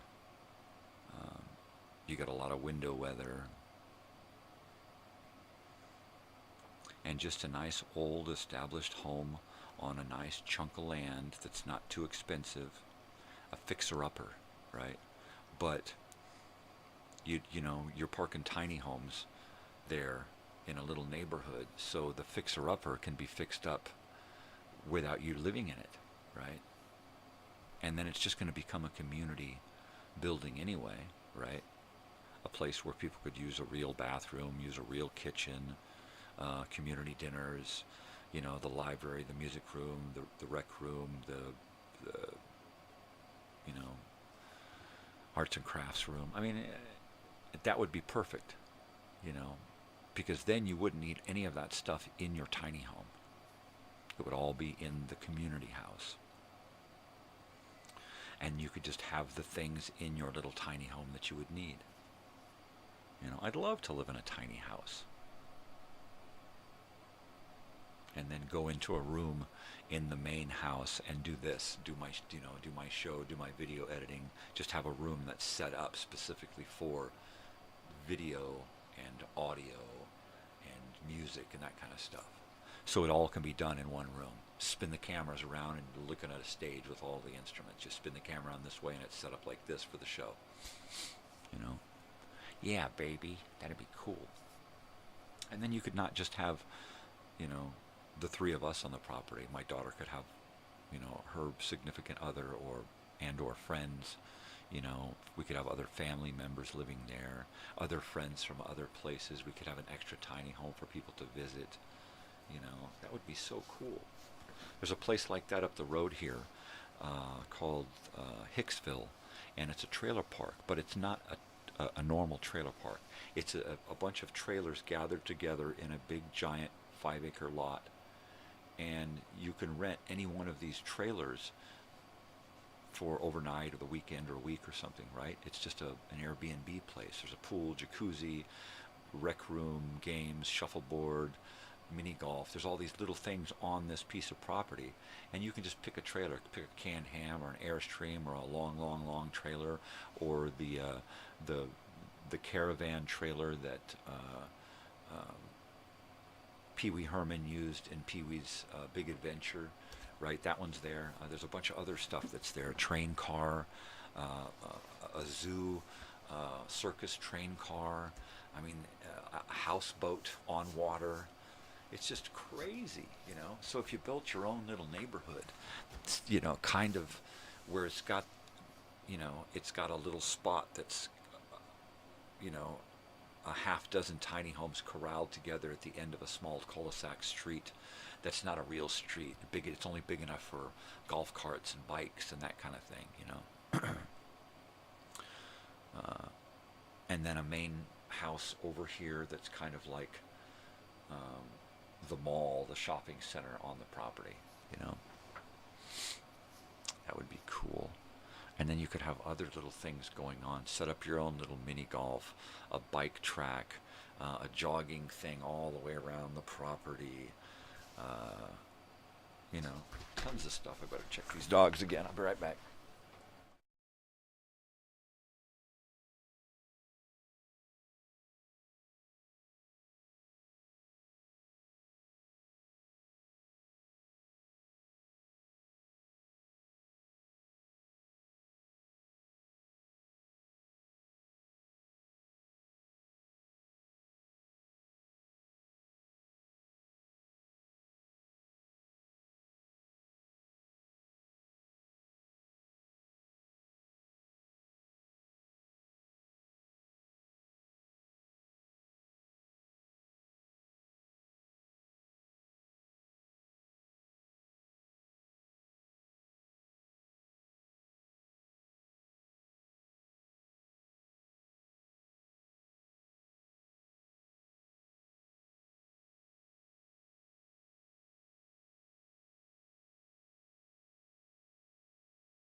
I'm back, baby. I'm back. What's going on? Did anybody go any? Hi, how are ya? I gotta warm up this coffee. I'll be right back. Oh, you're so patient. Oh my gosh.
Hey there, you. I'm back on the boob tube, don't you know? The other day somebody asked me if I was from Canada. I'm like, no, dearie. Don't you know I'm not? Who the hell is this guy? No, then I told him I was out from Southern California. But I went through about 6 voices to get there. All that what was it?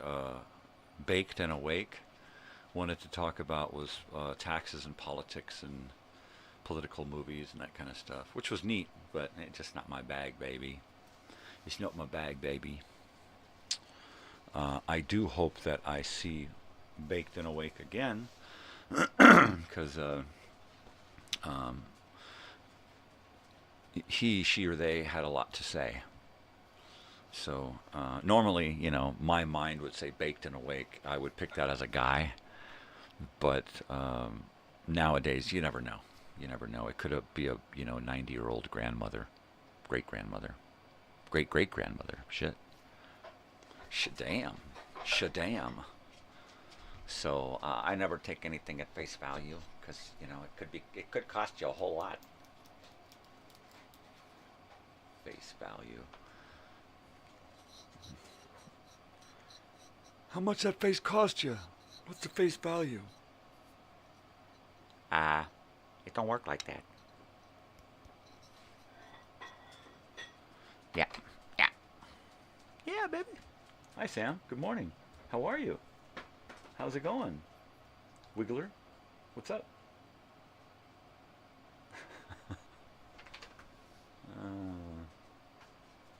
Yeah, baby.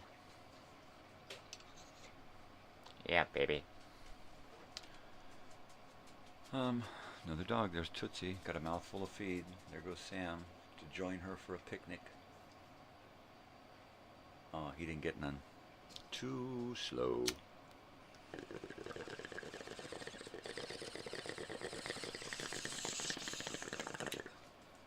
Oh, I hear Oliver wants out now.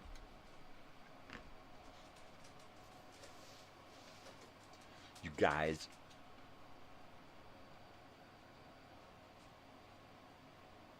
You left a trail of kibble.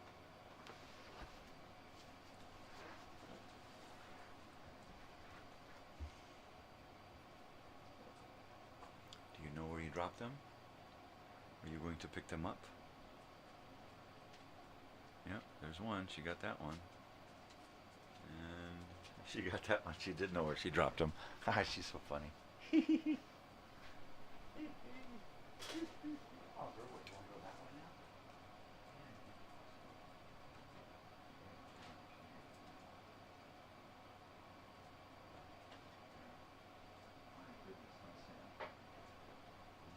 Goodness me. Goodness gracious. Oh, man. Okay. How many people remember old Hollywood, man? Like 1970s, 80s Hollywood, before the Hollywood sign was rebuilt. Back when the Hollywood sign was falling apart, pieces of some letters were missing, there were big gouges out of it.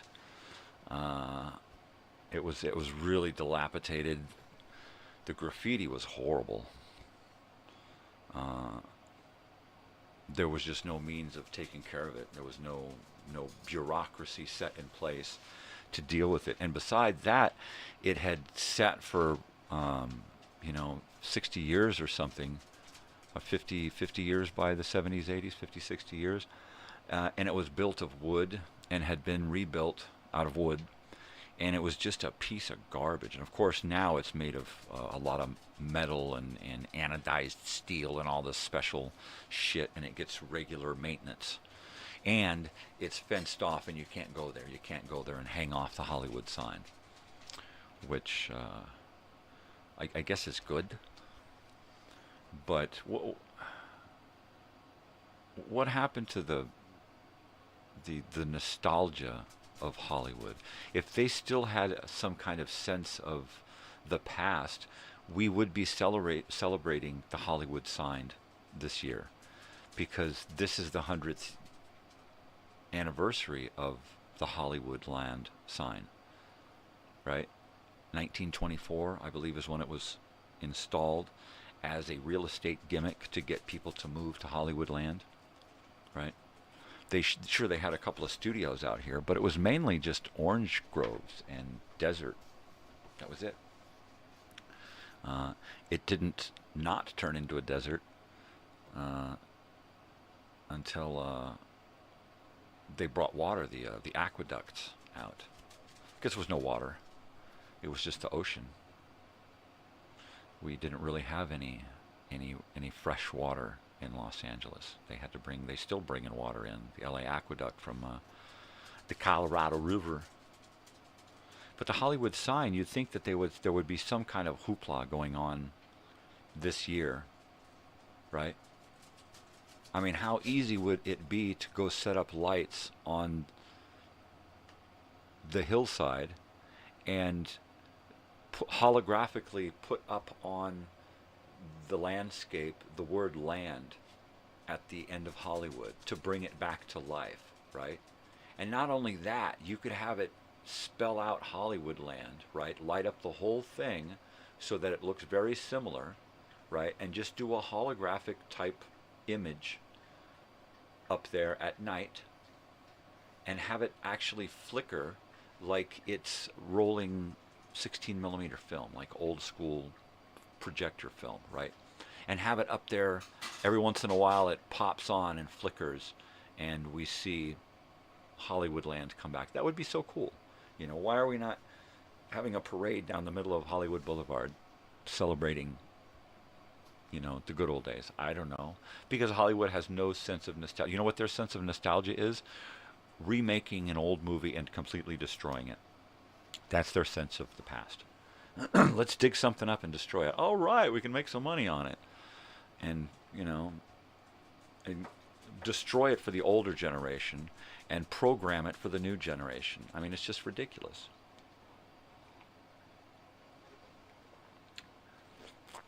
The Fall Guy.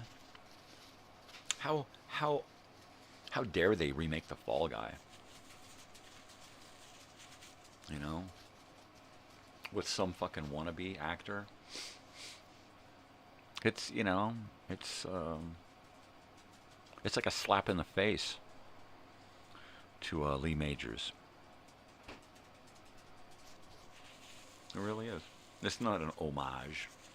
It's a literal slap in the face. You know, your stuff wasn't good enough, so we're going to destroy it. Or it was so good that we're going to pay homage to it by making some piece of crap. Yeah, I don't understand it. And I'm not buying it. And I won't watch that crap. You know, having to suffer through the previews are enough. Speaking of suffering, there's that new commercial with Will Ferrell on right now about paying with a credit card or I can't remember what the fucking... It's just got one of those songs from the, what is it, a Christy McVie, Fleetwood Mac song, right? I want to be with you right? So they're using that song, and he's destroying it. And it's bad enough that he's still around, but he has to show his stupid fucking fat head, you know? I'm not a fan of Will Ferrell. He can't do anything other than Will Ferrell. He's never strayed from doing Will Ferrell since he started doing Will Ferrell on Saturday. It's probably not even his fucking name, right? He hasn't stopped doing Will Ferrell since Saturday Night Live. And every character he's done on that show and since that show has been the same fucking guy. Or a variation of the same fucking guy. And I'm sick of it. I'm so fucking sick of these, you know, idiots, turd faces, who have one shtick and they're trying to sell it for 30 years. You know? And it's just old and it's tired. And if you cannot, you don't have to change with the times, but you need to grow. And if you can't grow as an actor, as a performer, then you're not. You're just some fucking schmuck face that pops up and goes, duh, look at me. And I cannot stand to watch anything that he's in. Anything. You know, it's hard for me to watch an animated movie that he's in. Because there he is with his voice doing the same tired fucking routine. And there's so many actors out there right now who are just relying on the same old tired shit. You know, at least Eddie Murphy branched out and did, you know, faces and voices and characters and stuff, you know, even though he still does the same old tired Eddie Murphy shtick, you know. Every once in a while, you know, like Coming to America, it was the same old thing. It really was. It was a drag to watch because it had nothing new to offer. It just kept saying, remember this, remember this, remember this, and it was just, I hate those movies. I hate them with a passion. So I've given up on new Hollywood. New Hollywood, old reboots, retro. It's just, you know, some of the new stuff created to be vintage and retro. Some of that is okay at best, but most of it's crap. Most of it's crap. I'd rather listen to old time radio than to watch any of the crap that's coming out of Hollywood, because Hollywood is just, you know, special.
See if something will work. If not, then go with it.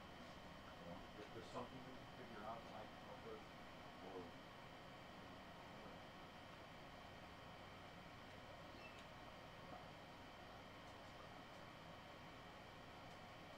she drops them off with, you know, with mom drops, your mom drops you guys off.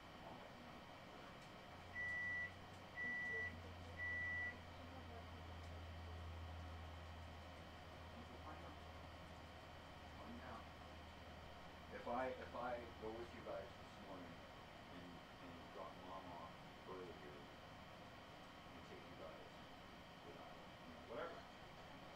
That's what we're trying to figure out now. So if she's got work, but not till 11. If she can do that, then that'll work.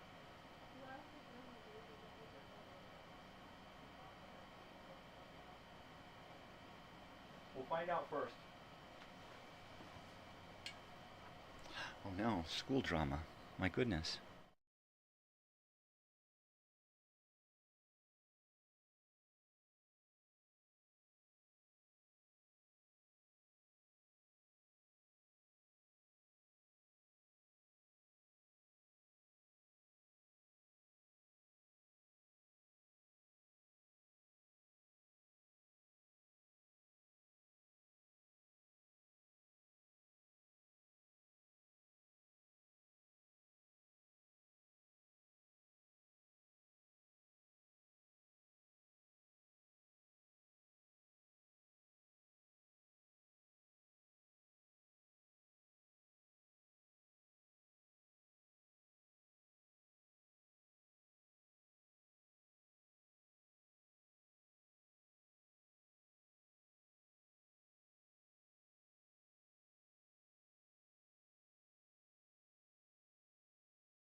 All right. Well, the verdict is that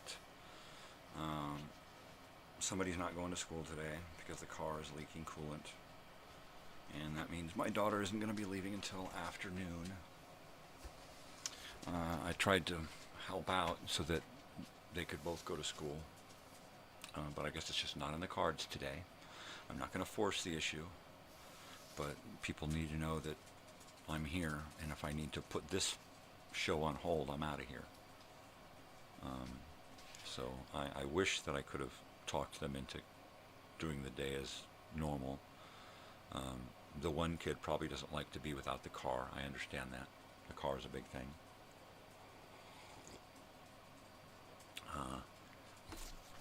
So, yeah, maybe, you know, things could change in the next couple of minutes and I could say, well, I'm getting dressed and I'm out of here. You never know. You never know. But I'm ready to jump in and do my part, because that's why I'm here. That's why I'm here, babies. So, yeah, you got to expect this kind of thing from time to time. A car leaking coolant. That's never good.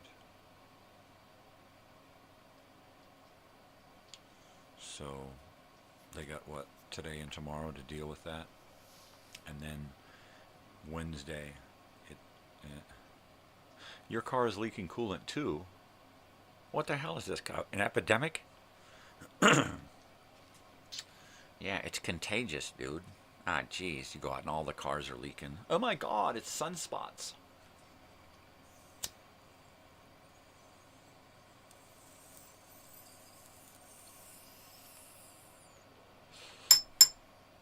Hopefully it's like a hose or something in the radio that can be easily fixed.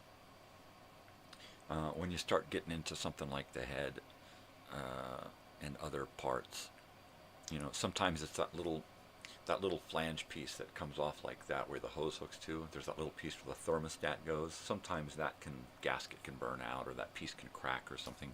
Hopefully it's something that's easily fixed.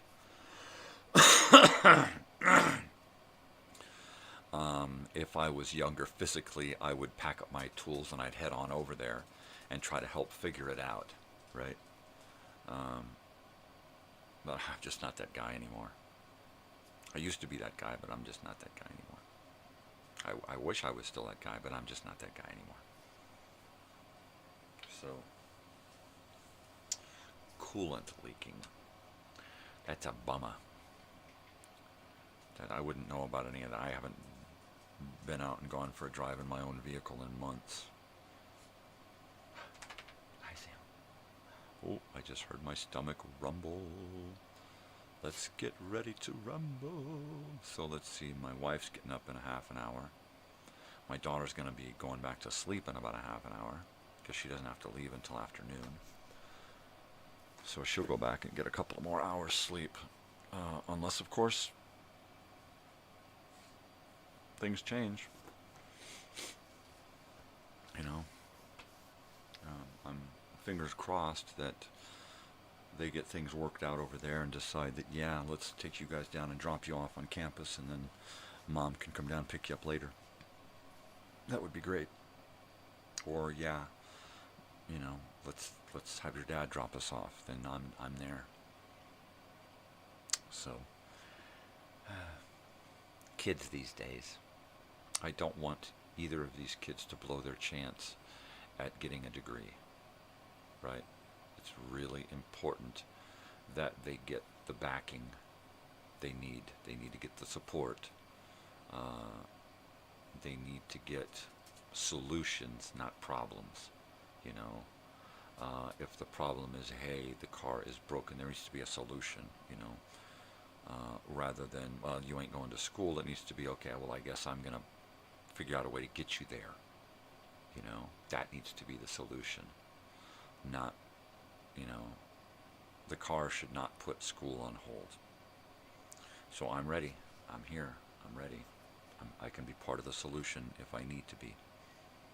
So somebody let me know if I need to be part of the solution, and I will help.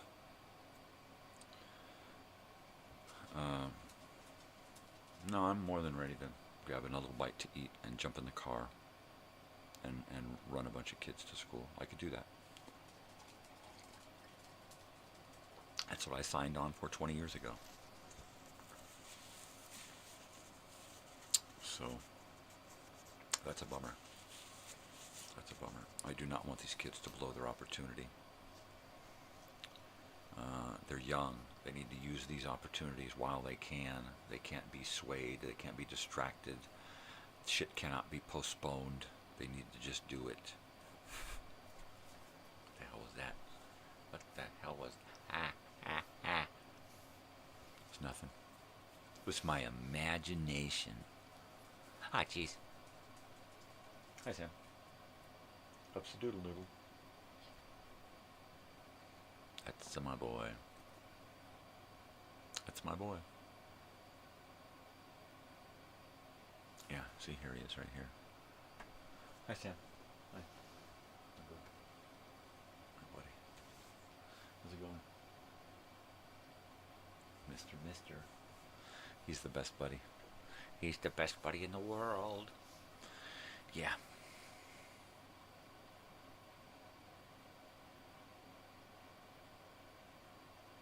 Darn cars. Darn it. Big Bessie, big face Bessie. She got both ears turned back. Looks like Sam's been over there. Yeah. She's like got her eyes closed, leaning like, I hear everything. Turn it off. Totally. Well,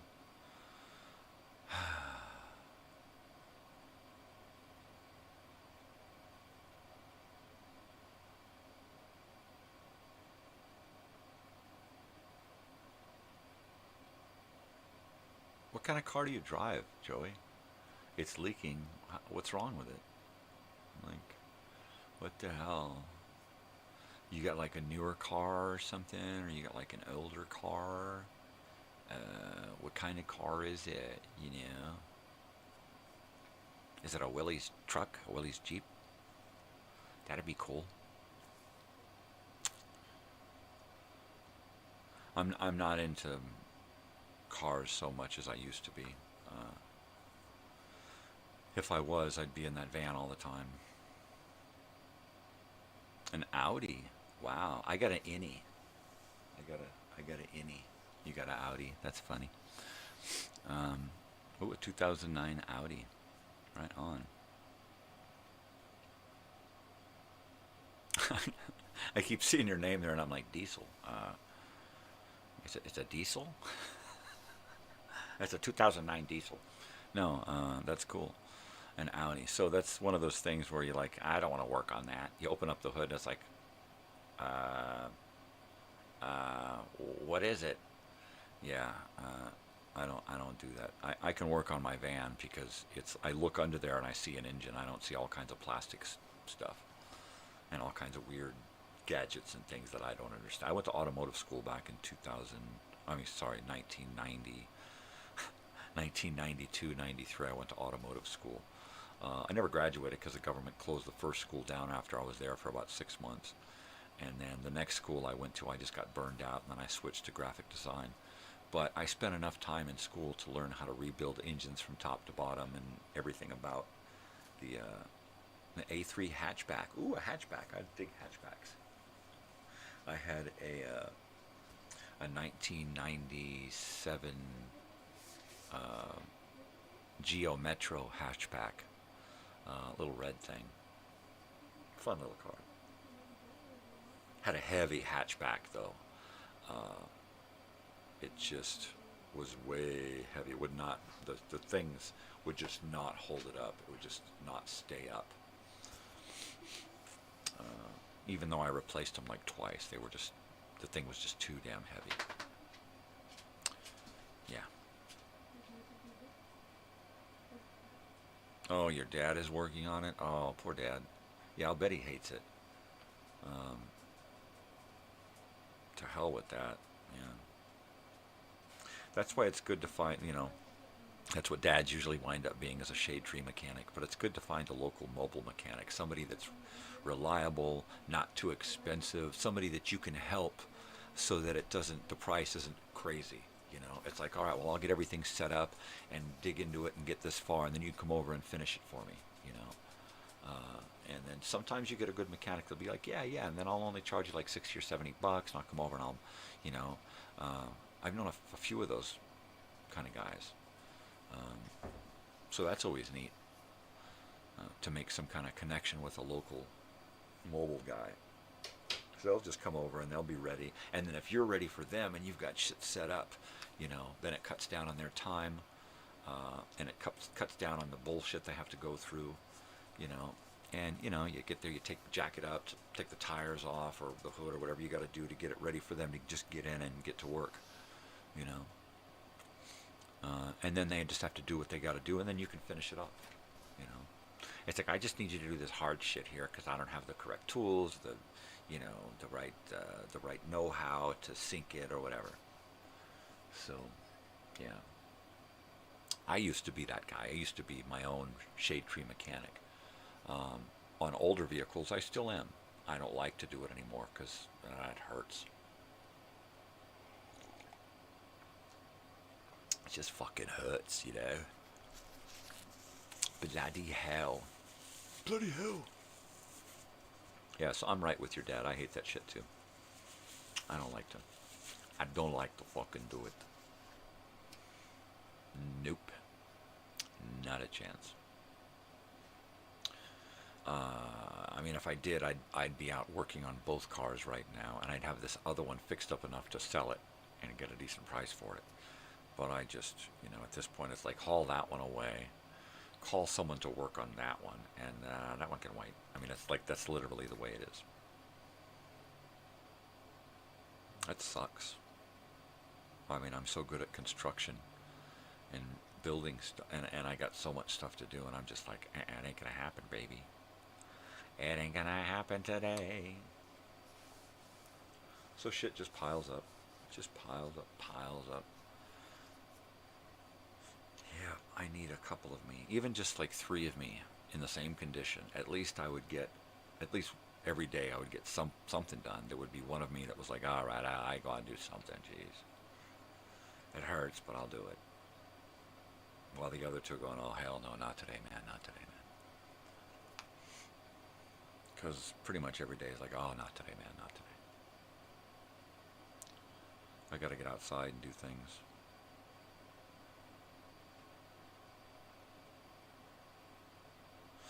It's probably going to be a cool day today. I should probably try to get 75 and clear right now. Oh, come on, it's got to be cooler than that. We got to get out and do some things outside. Get those shelves done. That'd be nice. Coffee time. Coffee.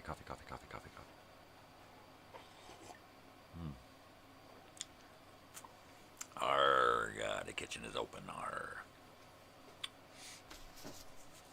Every time I say the kitchen is open, I always think about working at a casino, and the kitchen would close, right, like at 9 or 10 o'clock at night. The casino, cafe, the kitchen, room service, all of that shit would be done by like at 10 o'clock, and you couldn't get anything else, right? There were some times when I was working at the casino in Lake Elsinore, there's the poker chip there, the Lake Elsinore Sahara Dunes Casino, and I was literally asked as the nighttime dishwasher / kitchen cleaner guy, right? Kitchen is closed. I would literally have somebody come in and ask me, hey, do you want to make a tip? And I'm like, what? Could you make a sandwich? Right? I'm like, well, anybody can make a sandwich. Well, good, make a sandwich and dress it up and make it look really nice, and we'll send it up to so-and-so who wants a sandwich, a really important bigwig or somebody, you know, one of the casino heads is here, and he's hungry, and he wants a fucking sandwich, and he ain't going to take no for an answer. And I'm like, well, why the fuck don't you make it? And they'll be like, well, you're the kitchen guy. I'm like, dishwasher. Make the sandwich. Like, oh, fuck. So I'm like 15 years old in a kitchen at like 2 in the morning. Not supposed to be working graveyard shift, but they don't know that. and because I got a mustache, right? And I got to make somebody a fucking sandwich, right, in the middle of the fucking night. I don't know how many times I had to do that at that fucking place. Working graveyard shift as a dishwasher cleanup guy. And I was there doing that job for like 3 or 4 weeks. It was like a couple of paychecks doing the graveyard shift before they realized that I was only 15, and they shit canned me over it because they didn't want to get in trouble. They didn't want me to get in trouble, so they like cut all ties. They probably erased all records of me having worked there. I mean, geez.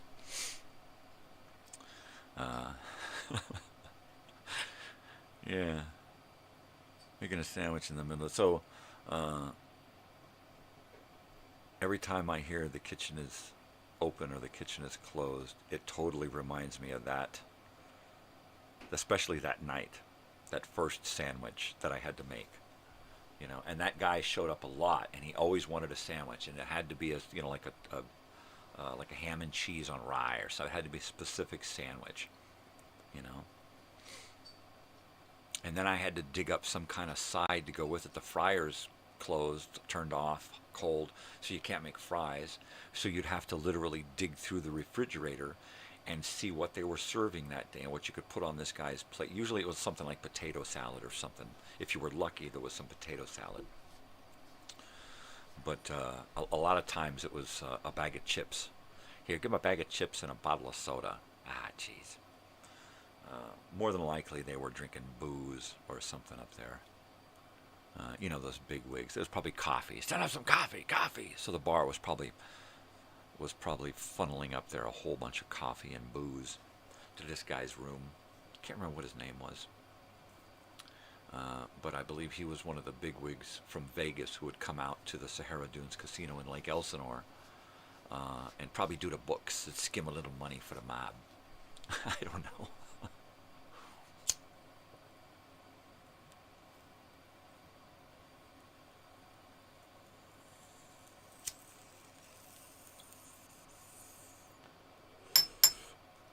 I know that the original Sahara Dunes Casino in Lake Elsinore, I believe it was built back in the 60s.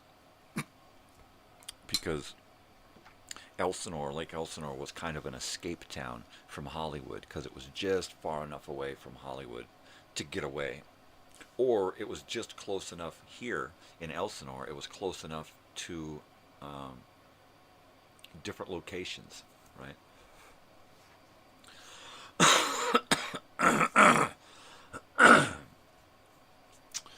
But I worked at that Dunes Casino for a brief period, first as a busboy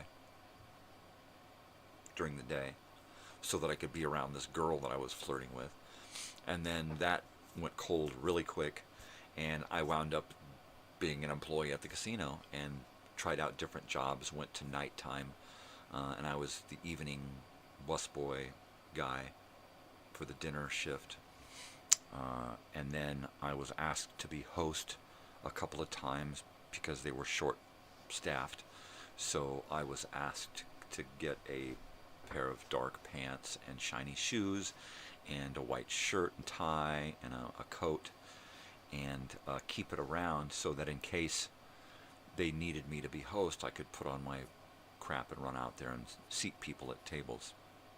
And that was kind of a weird thing for a 15-year-old kid with a peach fuzz mustache and a mullet to be doing.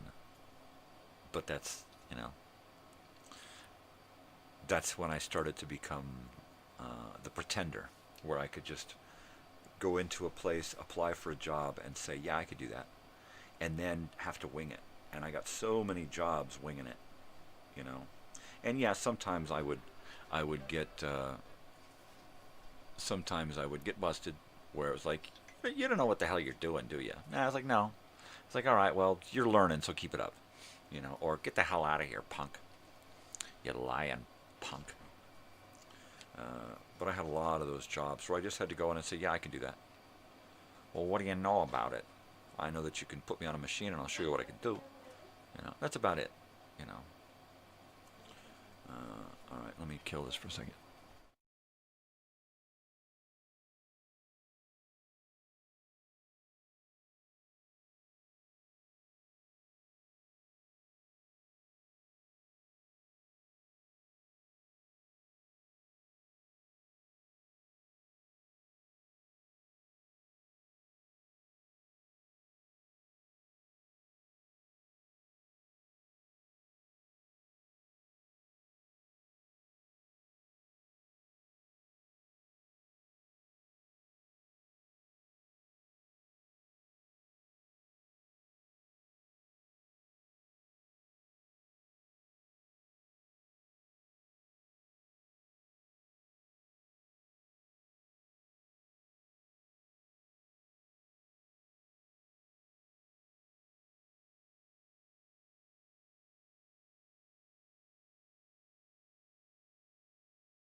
Yeah, baby. I'm gonna sit here and do another bong hit. I changed my mind. I'm gonna do a one-hitter. I'm gonna drink some coffee too.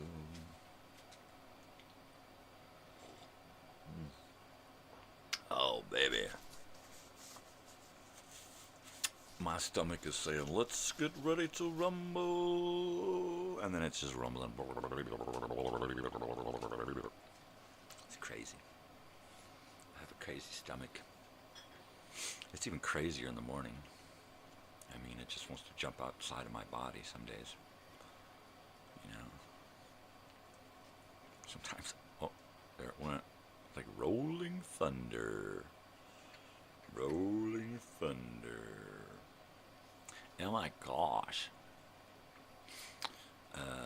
Yeah, that reminds me of when we were going to Las Vegas to see the Killers. I'm driving with my daughter, and I'm talking to her about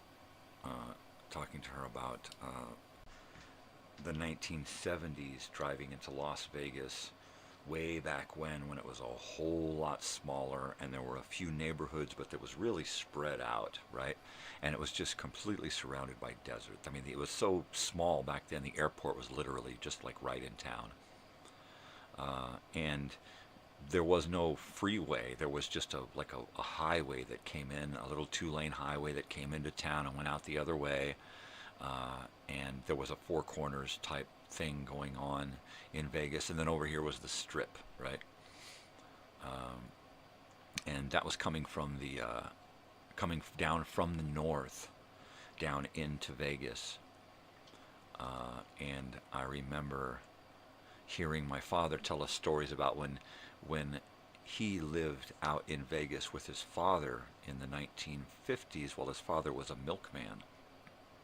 And he would go out and he'd gamble and party at night, and then he'd go and he'd get his milk truck and he'd go out and deliver milk. And he would take my father along to run the milk up to the doorstep, so all he had to do was drive, right? But I remember in the 70s, I think it was 75 or 70, probably 75-ish, and we're coming into Vegas from the north, and there was this huge, giant lightning storm going on. And it was raining, it was pouring, it had been hailing at one point, and it was just this gnarly desert storm that was going on. And I remember we had to pull into like an Alpha Beta parking lot. We had to pull into this little shopping center, and we had to park because it was just too crazy to be out on the road. And I remember sitting in this motorhome in the dead dark quiet, and then the sky would light up through all of this rain and water on the windows, and then it would, like, almost instantly it would crack, boom, like, because the thunderstorm, the lightning was like happening right there on top of us, you know. And from far away coming into town, there was this giant massive thunderhead cloud over the top of this area we were driving into, but sitting underneath it, it was just crazy. And then, you know, I'm like, you know, 7 or 8 years old at the time, and by this point, motorhome life is our life, right? We everywhere we go, we take our home with us, right? And we were coming back from, at this point, we were coming back from South Dakota, but we were coming back kind of cattywampus, rather than come straight down across diagonally. We were kind of going west and then down and then west and then down. So we wound up coming down through Utah. Through Utah and then Wyoming. Through Utah and down into Las Vegas. And then from there down into Southern California and probably down to Pasadena, Los Angeles, Santa Monica Pier area, right? Which and Lake Elsinore, which became part of our stomping grounds in that motorhome. But that night, is so vivid in my head because of just the sheer craziness of that storm and being,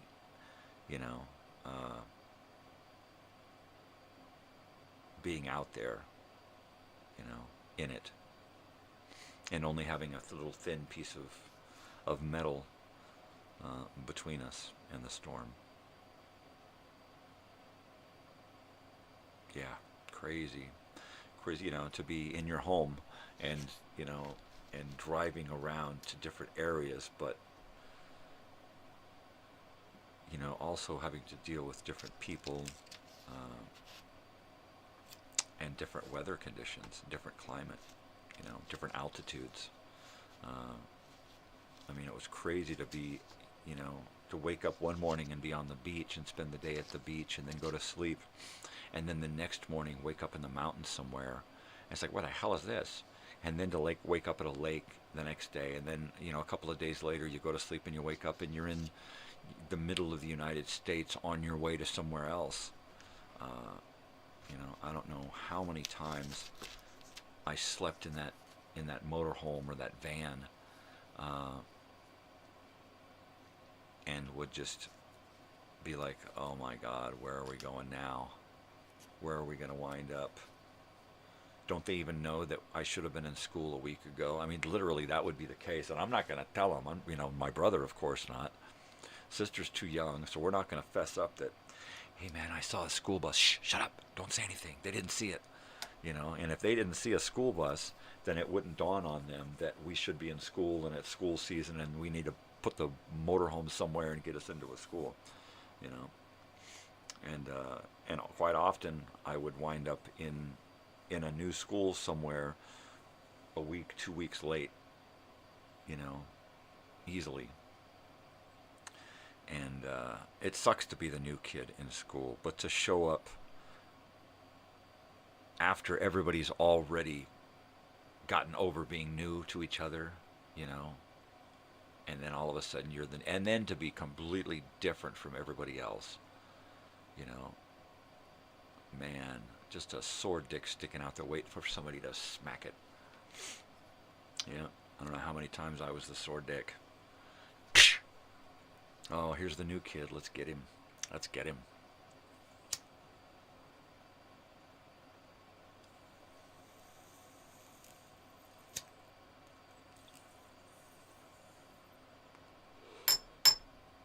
So yeah, I would always be torn between not wanting to be the kid who came to school late, 2.5 weeks late. Did I want to be that guy, or did I just want to try to avoid? Maybe if I don't mention that I saw a school bus, maybe I won't have to go to school at all this year, right? We'll just, if they never see a school bus, they'll never recall the fact that we're school kids. And, oh, that's right, it's school season, they got to be in school, so shh, don't say anything. And that was usually the case. I would just hope that, I'll never have to go to school again if they don't remember.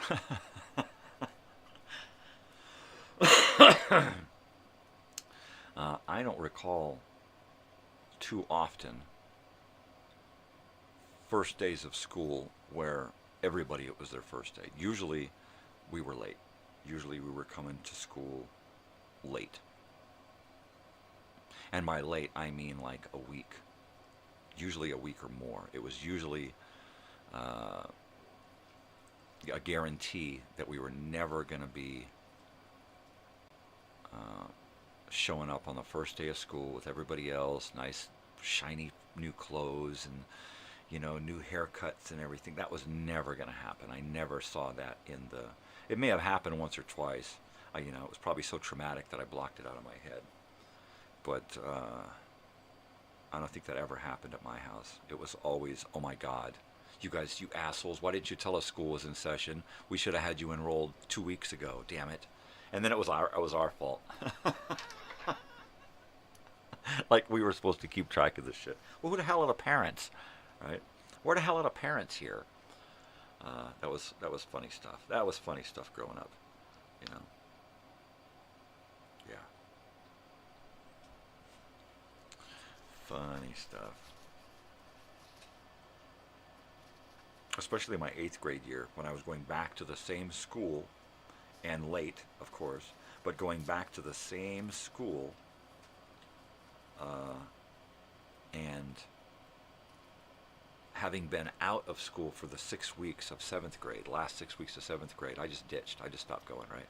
So it was really interesting to go back. So I didn't want to go back to school at all. So when it came time to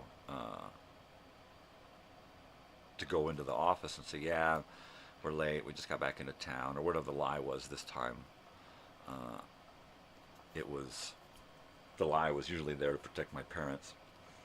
But when they asked him, well, what happened to this kid who's, was gone the last 6 weeks of school last year, my father didn't drop a beat and said, oh, he had bronchitis, because it would have been embarrassing for him to look at me and say, well, where the hell were you, right? And right there in public, him not knowing where the hell I was, it would have been an embarrassment to him to have to, to go through this right then and there. So he just lied and said I had bronchitis, which kind of bummed me out, because the whole reason I had ditched the last 6 weeks of 7th grade was because it was hell. It was torture. It was torture on me. The school, the students, the staff, the teachers, the principal, everybody was just fucking dickheads. So I didn't want to be there. That's why I didn't go. And when we got to the car and he said, hey man, rather than say what happened, he just said, I don't care what happened, where you were, what you were doing, I don't ever want to talk about this again. And I'm like, motherfucker, how dare you? I want to talk about it. Ask me about it. Talk to me. I want to talk to you about how horrible school is for me. No. So I grew up a whole bunch over that summer because I learned to take care of myself and just leave school. And then I grew up in that couple of minutes talking to my father. I grew up so much so that by the time I was 15, I was just saying, fuck this, and I was walking out of the house. Because I realized that there was nothing there, nobody there for me. They were there for themselves. I couldn't act like a kid in public around my parents, especially my father, because he couldn't take the embarrassment or the attention, people looking in his direction. He just couldn't deal with that, So he made it our problem, once again, Don't make other people's your issue. Deal with your shit yourself. So, yeah. You gotta learn to take care of yourself at some point. It's just, sometimes it's really harsh how it's done.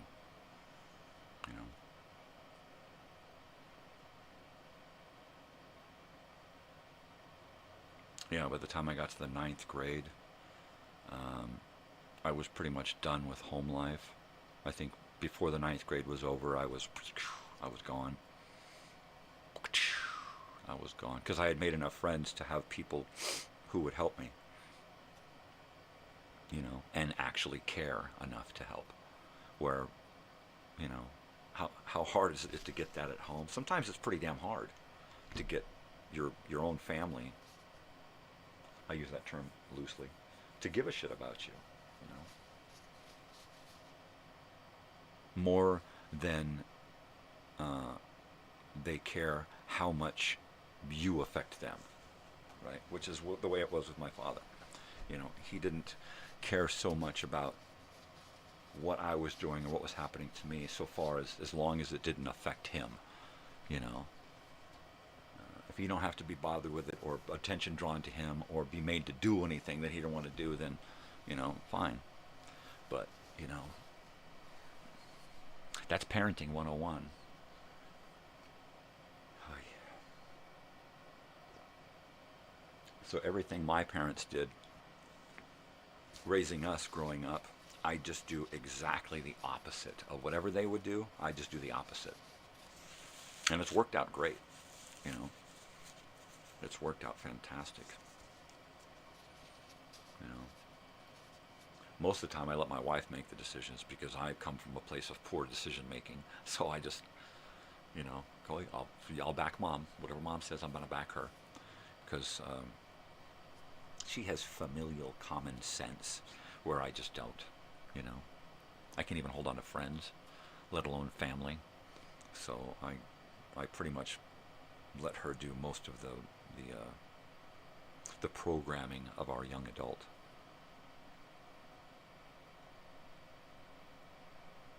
Yeah, it is what it is. What are you going to do?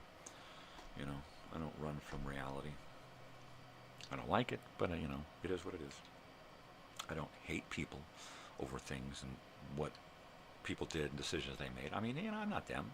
I can't come along and say, well, I would have done this, or how dare you have done it. It's like, come on, give me a break. Most of the time it's my own issues, right? If somebody's affecting me, well, then it's my issue, not them. They didn't go out to affect me, usually. So, yeah, I just roll with it, man. Just roll with it, baby. I keep having these images flash into my head from the past, which means I'm just going to have to work on some stuff here to kind of pull those images out so I can use them, deal with them, and then pack them away somewhere. But there's this little stretch of road between the high school and goes underneath the 15 freeway, and then into the hills on the way over to the 215 freeway. And there's this little road that goes back there, and these little neighborhoods and housing stuff built. And it wasn't really crazy back in the 80s as it is now. It was just kind of this little 2-lane road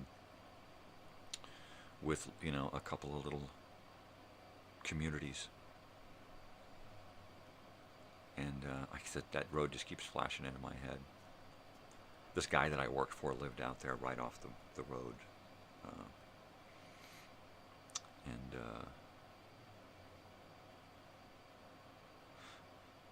Yeah, back about the same period. I was, I think, 15 when I was working for this guy.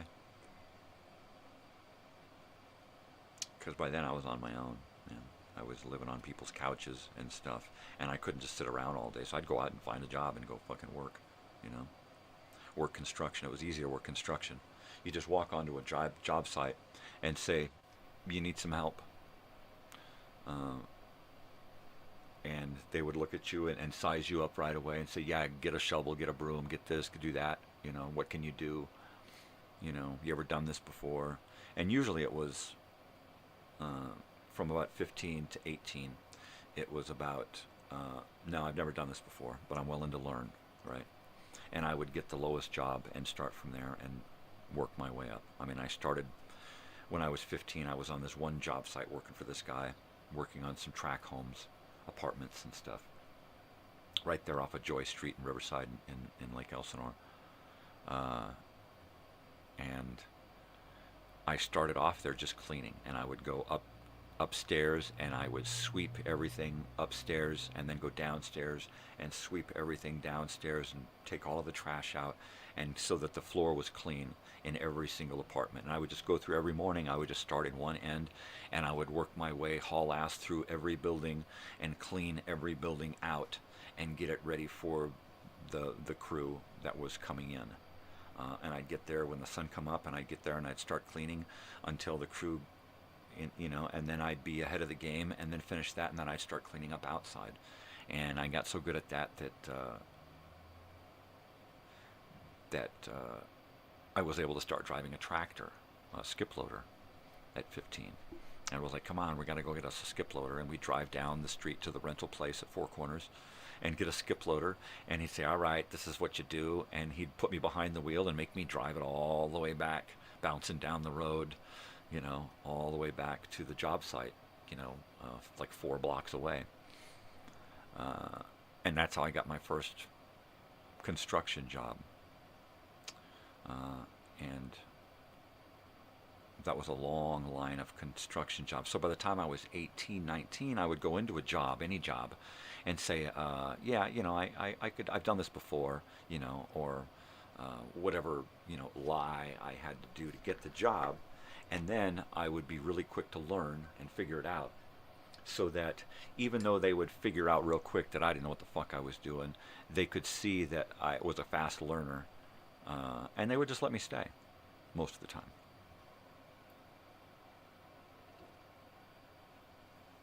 I did all kinds of weird jobs.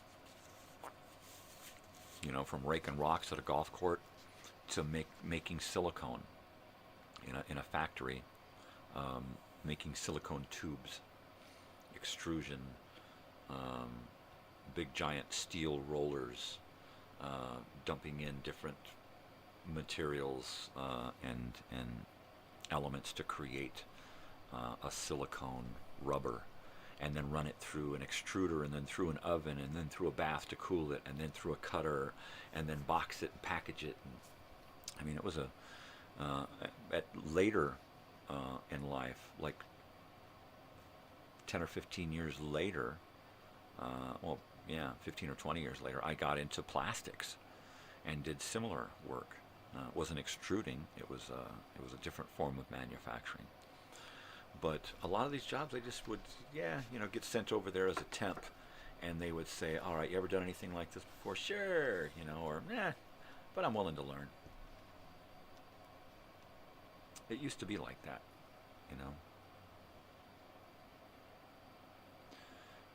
Nowadays, jobs are different. Where did all the real jobs go? I mean, you look around and there's so many people doing all this gig-based stuff, or so many people doing all these jobs that are just service jobs, just catering to people, It's like all people want is to be entertained and to be catered to. And then most of the jobs are people working in the entertainment or the catering business, delivering food, delivering goods, groceries, and that kind of stuff. There's no production, right? I mean, there used to be more factory jobs, more warehouse jobs, more industry than there is now. Most of what's going on now is just people being pampered and spoiled, and other people's jobs are pampering and spoiling, right? There's no real,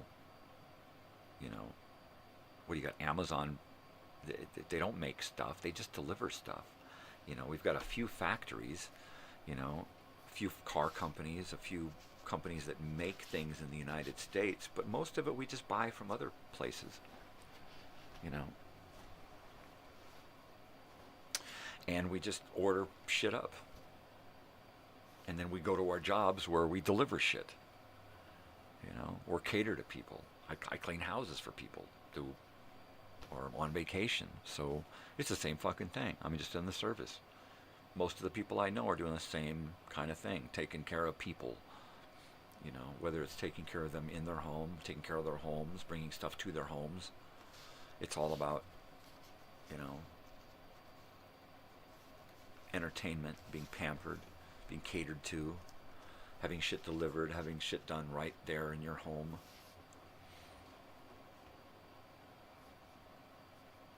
Yeah, everybody's got a 3D printer. Most of the people can make shit themselves. Create little companies where they sell the little things where big companies used to sell. Now the big companies just sell the big crap.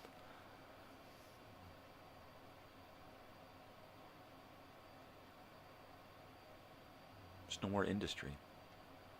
Not that we need anymore. What we need are fewer people. We don't need more jobs. We need fewer people. We don't need more food. We need fewer people.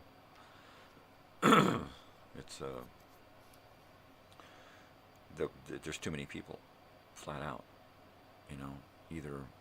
Either a bunch of people need to go the way of the dodo, right, real quick, or a lot easier would just be for everyone to stop having babies for 5 years. How many babies are born every year, right?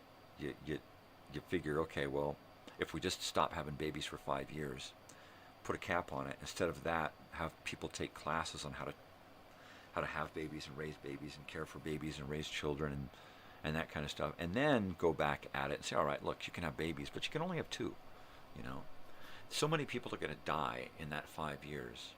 So few lives are going to be created in that 5 years that population will come way down and we can have a little bit of balance. people don't like to be told what to do. You can't tell me what to do with my penis or my uterus. So, you know, you can't do that, because people just rather fight you than to go along with a really good solution, you know. And a really good solution would be to just put a cork in it, tie it in a knot for a little while, you know. No. Most of the world right now is built around sex and having sex and sexuality and all of that shit. So you can't tell people what to do with their bodies. You can't tell them to stop having babies. You know, how many religions would have a fit over that? Contraception? No, it's God's will. Yeah, I don't think so. I don't think, you know, he wants us here, it or she wants us all stacked on top of each other because there's too many. Doesn't want us starving because there's too many. Doesn't want us all sick and dying because there's too many. I don't think that was the way. You know, I think having a little self-control, a little willpower, I think that would go a long way to take care of this planet. You know, I think if we had fewer people on this planet, we'd be more likely to help those of us that are here with illness and longevity and mortality, right? As it is, they don't want to cure people. They want to give us pills that make us think that we're okay until we die, because we're going to die anyway, right? So if there were few of us around, well, they'd want us to live a little longer because there's not as many, right? So I think they would be more likely to solve all of the health issues that are going on. Right now, they don't want to solve the health issues because it adds to the health industry, and people are making money off of all of these sickly people that we're creating with the crap that we have to feed us. So I think if there were fewer people, we would be more likely to eat better food, have better health care, have better education, fewer governmental issues, you know. But that would give up so much control that the powers that be would just be like, oh my gosh, we're not getting our fair share. And it's not a fair share because they ain't doing anything to earn it.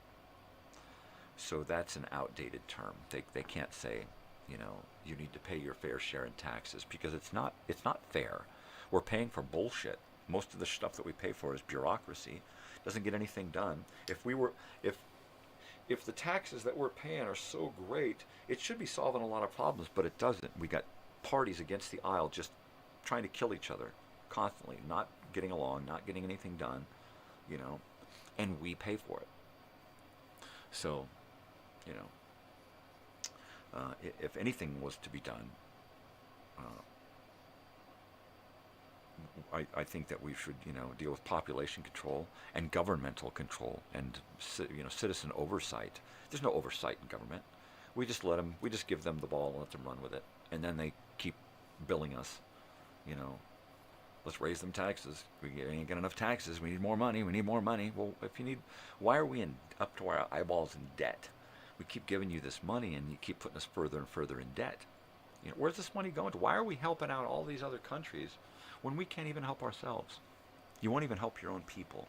People hooked on crack and trank and shit in the middle of the streets. People living in the gutter. You know, your veterans, you know, are homeless and suicidal. But it's our fault, and we have to pay more to get what done? Nothing. It's a sad state of affairs. You know, one of the wealthiest countries in the world, and we're up to our eyeballs in debt, and our infrastructure is failing, our schools are failing, our health system is failing, our industry is failing, society is failing, falling all around us, you know. People hate each other for the stupidest fucking reasons. People stop in the middle of the street and scream at each other because somebody's wearing the wrong color fucking shirt anymore. It's just ridiculous. And yes, it is that, and it is that stupid. And it's, you know. So, why haven't I gone outside since Saturday? Saturday was enough. I'll go out eventually. I almost went out this morning.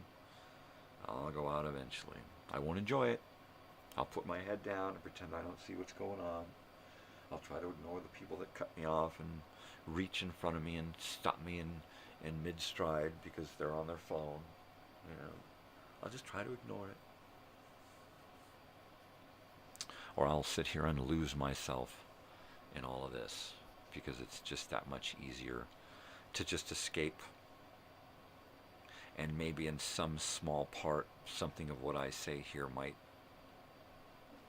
be taken to heart by somebody, and change somebody's mind, change somebody's way of thinking, keep them from a road rager and turn them into a nice person. I don't know. If I could do that, that's great. Chances are that's not going to happen. Because people don't want to be, you can't tell me what to do. You can't tell me how many babies not to have. Octomom. How many babies did she get up to? Octomom, she got up to 15 or 16 babies or something. And it's not that she was single. It's that she chose to bring that many kids into the world, knowing full well that she could not take care of them. They were all welfare babies, She had to turn to pornography just to pay the bills. Not that there's anything wrong with pornography, but come on, a mom with babies, a lactating mom with babies doing pornography, come on. There's just something wrong, And when she feels like that's the only way that she can deal with life is by having babies and then going on TV and having a show about having that many babies and then just making poor life choice after poor life choice and then being okay with that, and trying to make money off of all of those poor life choices, right?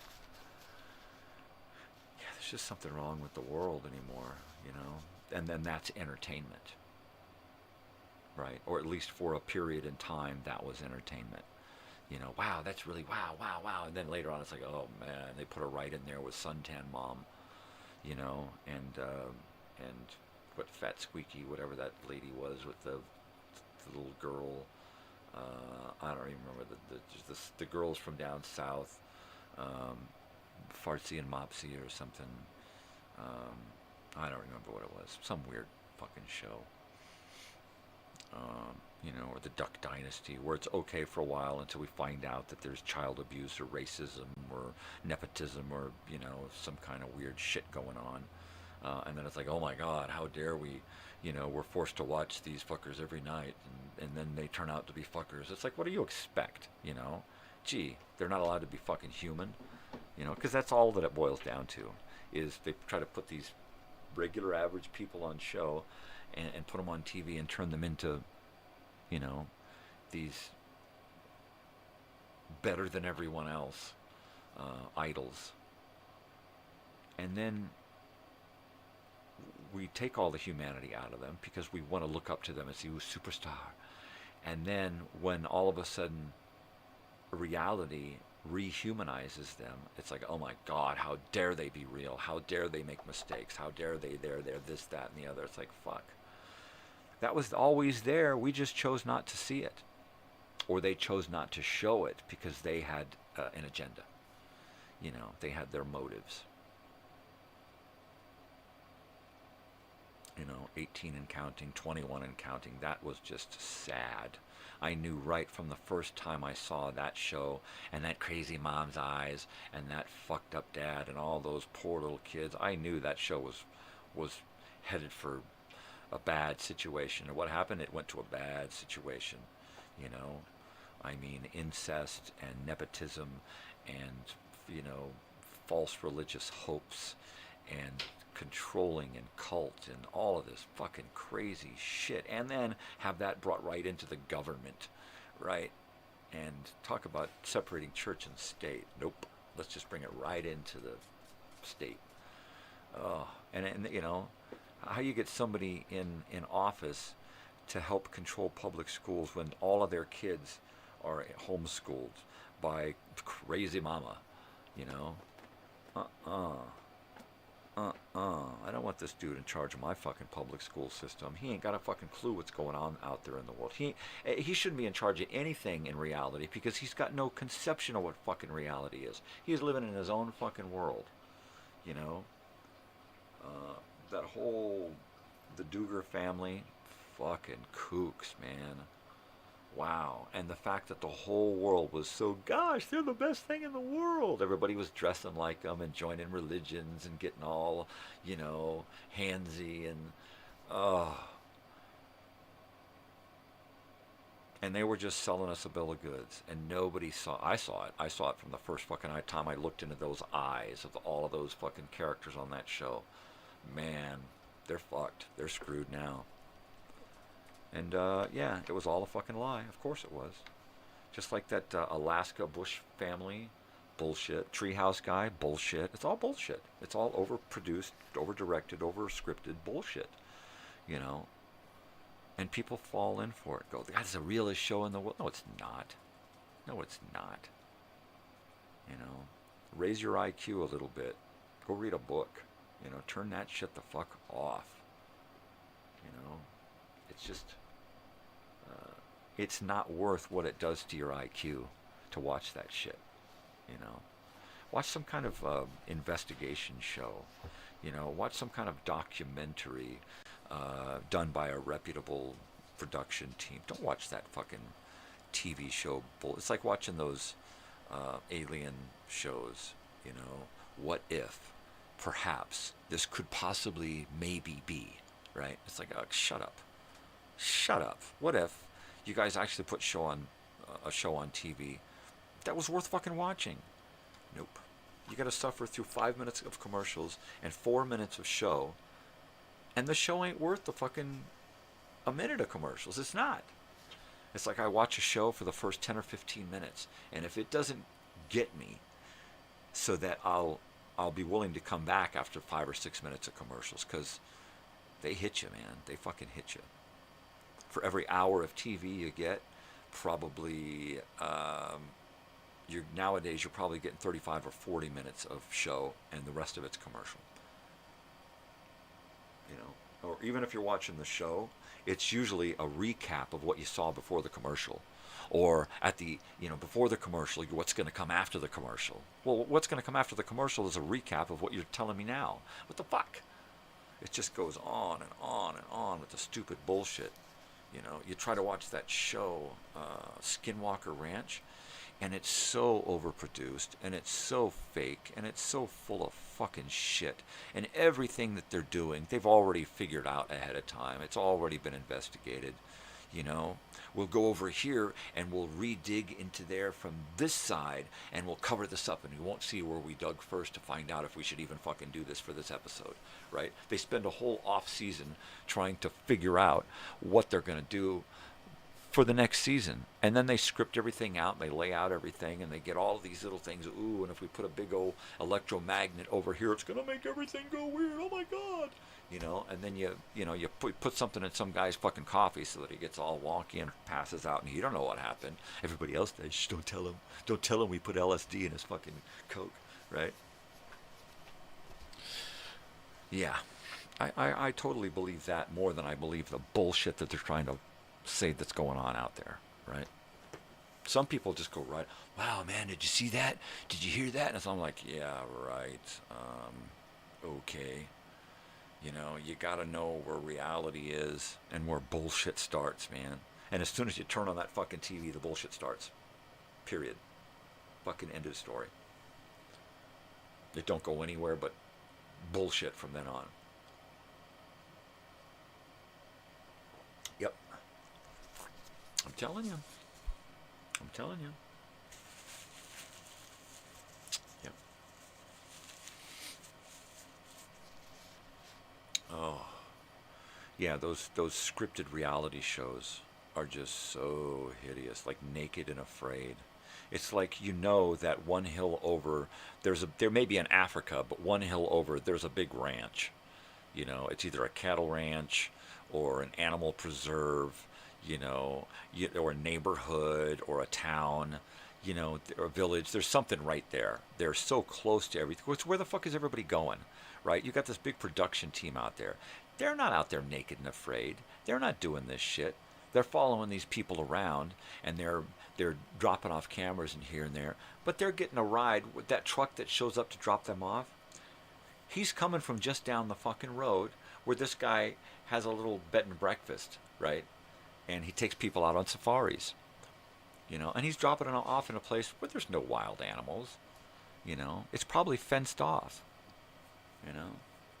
I've literally seen a couple of long shots where they show you a quick second of a long shot, and you could literally see a division of the geography where there's a fence line and there's a grove, there's trees, you know, and there's a ranch. You can see houses. You a little further out, if you look really quick out on the horizon, you could see a cityscape. You know, it's like that.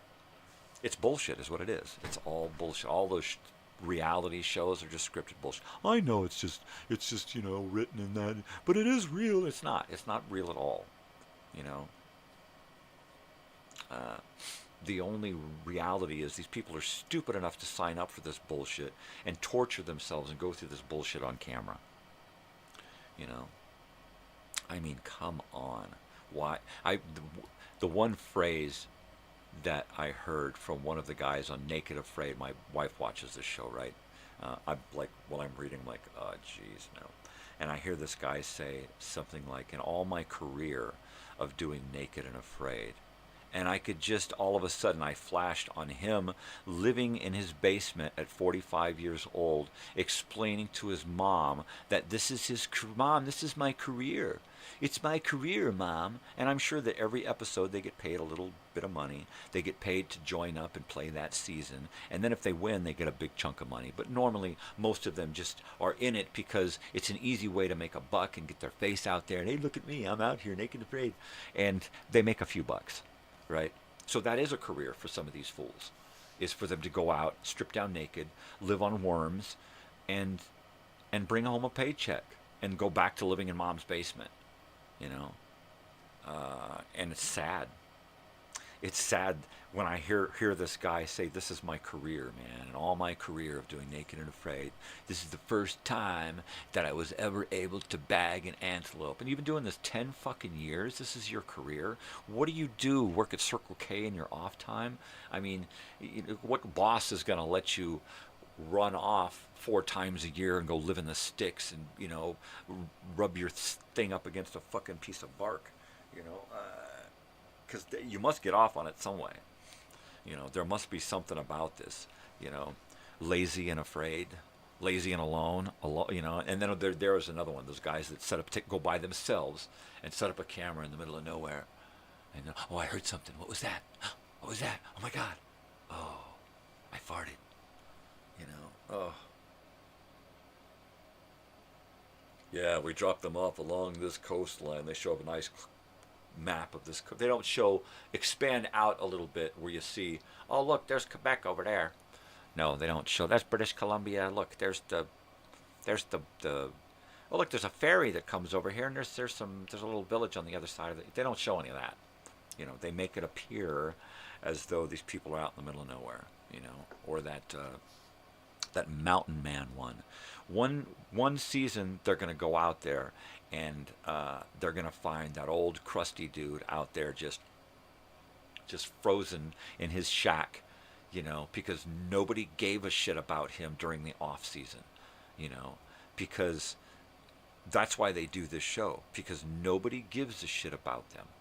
And by the time the next season comes around to film, they're like, I need to be known. I need people to see me. I'm alone. I mean, those guys, those mountain men living up there, that's a wackadoo fucking, especially when you do it as a job. That's his career, to go up and live in the wild. He probably lives in the city and makes, you know, leather wallets or something on a outside an Indian reservation, you know, tries to capitalize off of somebody else's shit. But that's, you know, he gets a few bucks. He gets paid to go live in the sticks and pretend like he's 50 years younger and do the things that his grandpa used to do, right? And he probably never really did. But he's got all his old grandpa's, great grandpa's stuff. So it's like, yeah, I remember I got my grandpa's shack up there. Come on, let's go up. And that's probably how it started. Is this old fart who ain't been out in the sticks for 50 years decides to go out and live like his grandpa did, and has to learn how to trap and learn how to do all of this shit, and learns it, and then it's like, okay, let's do this again, and we'll make a series out of it, right? The Bush people, right? The Alaskan Bush people, right? They started as a series here in the continental United States, right here in North America. They started here first, doing a show that was kind of the same thing, and I guess they got in trouble and they had to leave, and they tried to do a pilot in a show here and it didn't work, so they had to run away, and so they wound up doing it somewhere else. And they were full of shit. They lived in the city, and they would go out to this place and pretend to live in the bush and spend a couple of nights out there and go, oh my gosh. And then, of course, they were always coming back to the place destroyed because they were gone for so long. They would show up, they would build a house, they would stay for a couple of weeks, and then they'd take off for months. And then they'd come back and go, oh my gosh, what happened? We were just gone overnight. Bullshit. Bullshit. These guys are city fucking dwellers, pretenders who would go out and pretend to live in the fucking sticks, I mean, even one episode we got to see their apartment,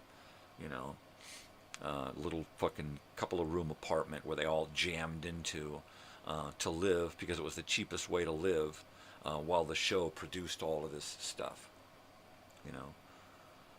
and if they lived really, really cheap, they could live in town in a house, in an apartment, right? And not have to live out there except for when they were filming the show. And that's how that worked. And so it was bullshit. They didn't put all their money into a ship, a boat. The production company bought the boat for episodes, knowing full well they were probably going to sink it or something. It's all set up bullshit. It really is. And it's sad that they get so many people convinced. I mean, hopefully now it's been like 20 years of this reality fake bullshit show thing going on, that maybe people are starting to catch on, but with each new generation, we get a new generation of idiots who are more than willing to buy into this bullshit as reality.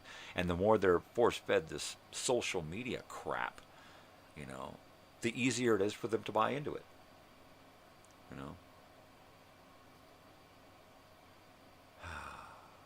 It's very, very sad. It's a very, very sad state of affairs.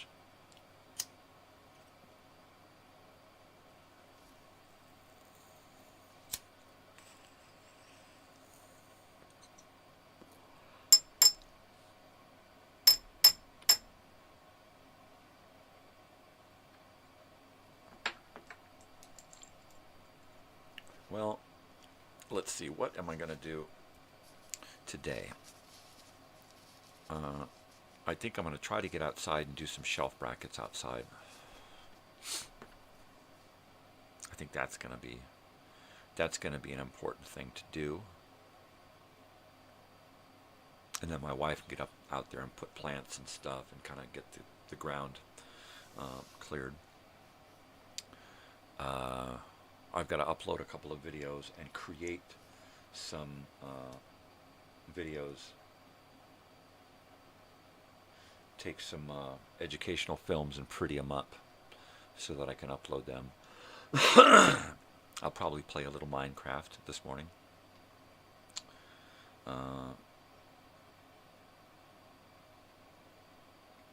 And definitely work on some video production.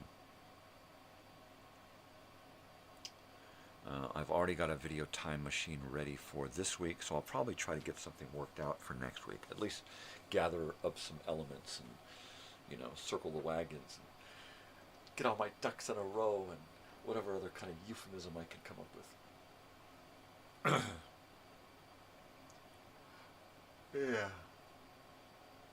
Yeah. Totally.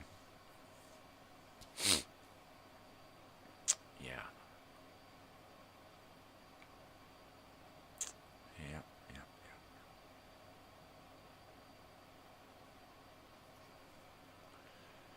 So yeah, I try to avoid commercial television. I really do. I mean, my wife likes to watch regular TV, commercial television. She likes to watch regular cable programs. You know, usually it's like Discovery and History, that kind of crap. She likes to watch like two basic shows, Naked and Afraid, and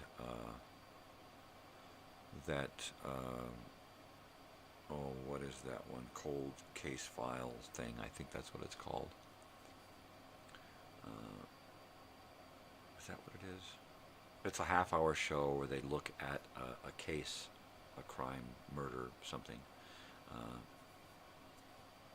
On the night of July 14th, 1987, while strolling in the park, so-and-so was ratted out by his friends and then killed. I'm just making this shit up.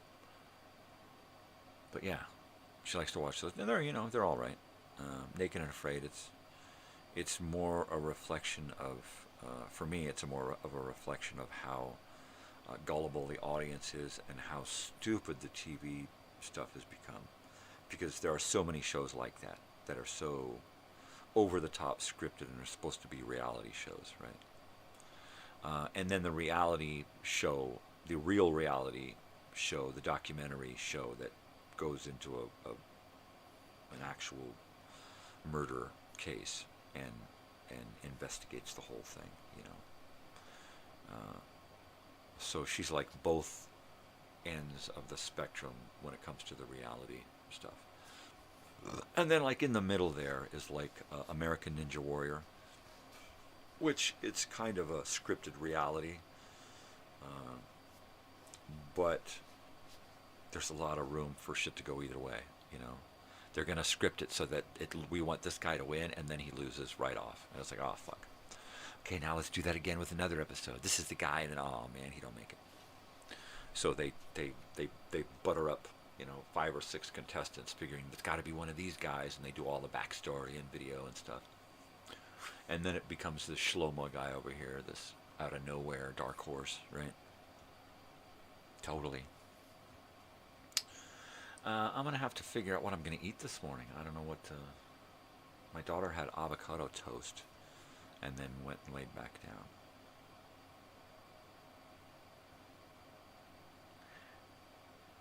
I don't know. I don't want to have an egg. The egg just makes me a gas factory.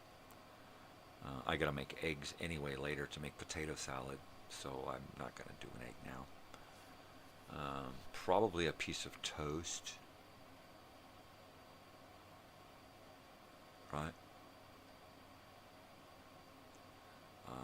And then in a little while have some leftover, have a couple of tacos or a burrito or something from last night's leftovers. There's probably plenty of that. I'll probably just put together a little meat and bean and cheese taco with a little sour cream, maybe a little avocado, and just have a couple of those for lunch. Something easy. And then, of course, since I slept so much yesterday, 6 hours, 4 hours, I'm sorry, slept 4 hours yesterday, and then last night I only slept about 3 hours, because I went to sleep late, got up way too early. So it's going to be hard, hit and miss, if I'm going to stay awake for today, and I'm not going to have to take a nap. At some point I may take a nap for a couple of hours. The bummer is if I don't wake up after about a good solid hour, I'll just stay asleep and just snore and snore and snore. And I gotta make dinner. The girls are gonna be gone later this evening, so I gotta make dinner. I gotta barbecue some chicken, make some potato salad. So it's gonna be probably setting alarms to remember to do stuff today, because if I'm sitting here at the computer, whether it's Minecrafting or editing videos or researching for video stuff, I will lose myself and look up and go, oh shit, they're going to be home in 15 minutes and I haven't started shit. That will happen. So I have to set alarms to remind me to get off my ass and get out of my head and do shit. Do shit, do shit, do shit. I gotta do shit. Stop douching it, man.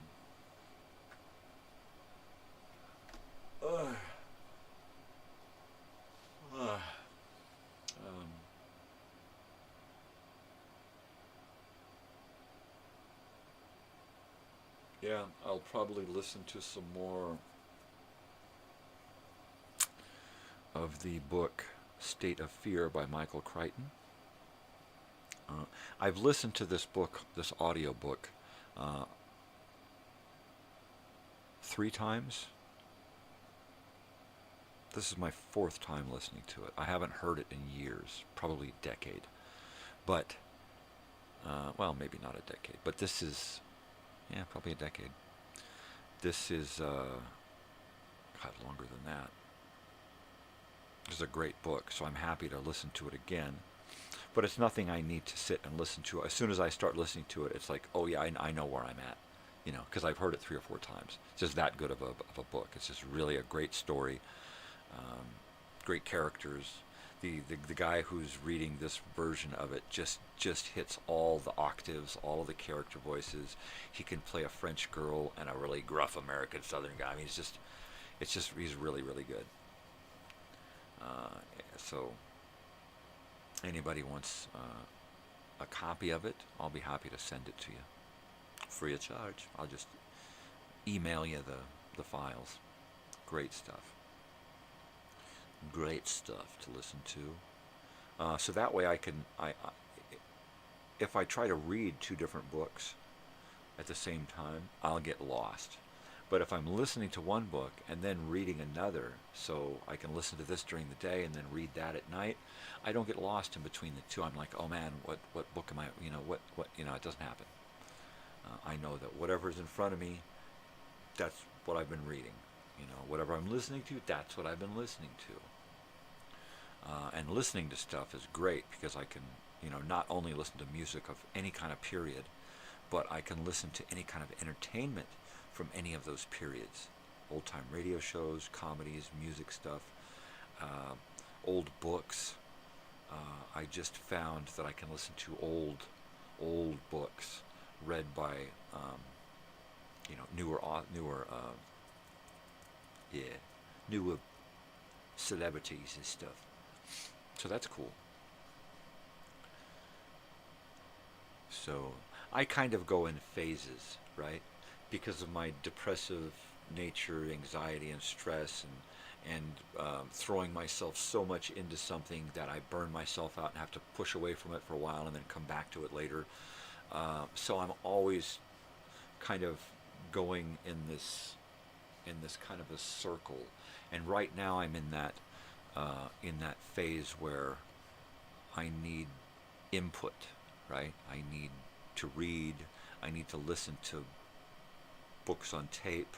I need to watch documentaries and old movies, listen to a lot of old radio stuff, new stuff, right?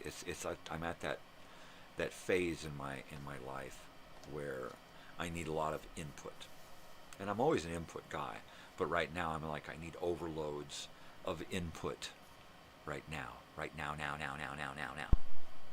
So, yeah, I'm going to be looking for another biographical type book to read, because that is more fun to read, whereas like a fictional book, that's more entertaining to listen to. Have an author read it and give me some voices, you know, and give me some cues and stuff. And sometimes I'll read along with an audio book because I get more, I absorb it, you know, mo better. But I think I'm going to get into another biographical, autobiographical, something real, and read that physically. But for now, I'm going to do some food because I am starving. I need to eat something.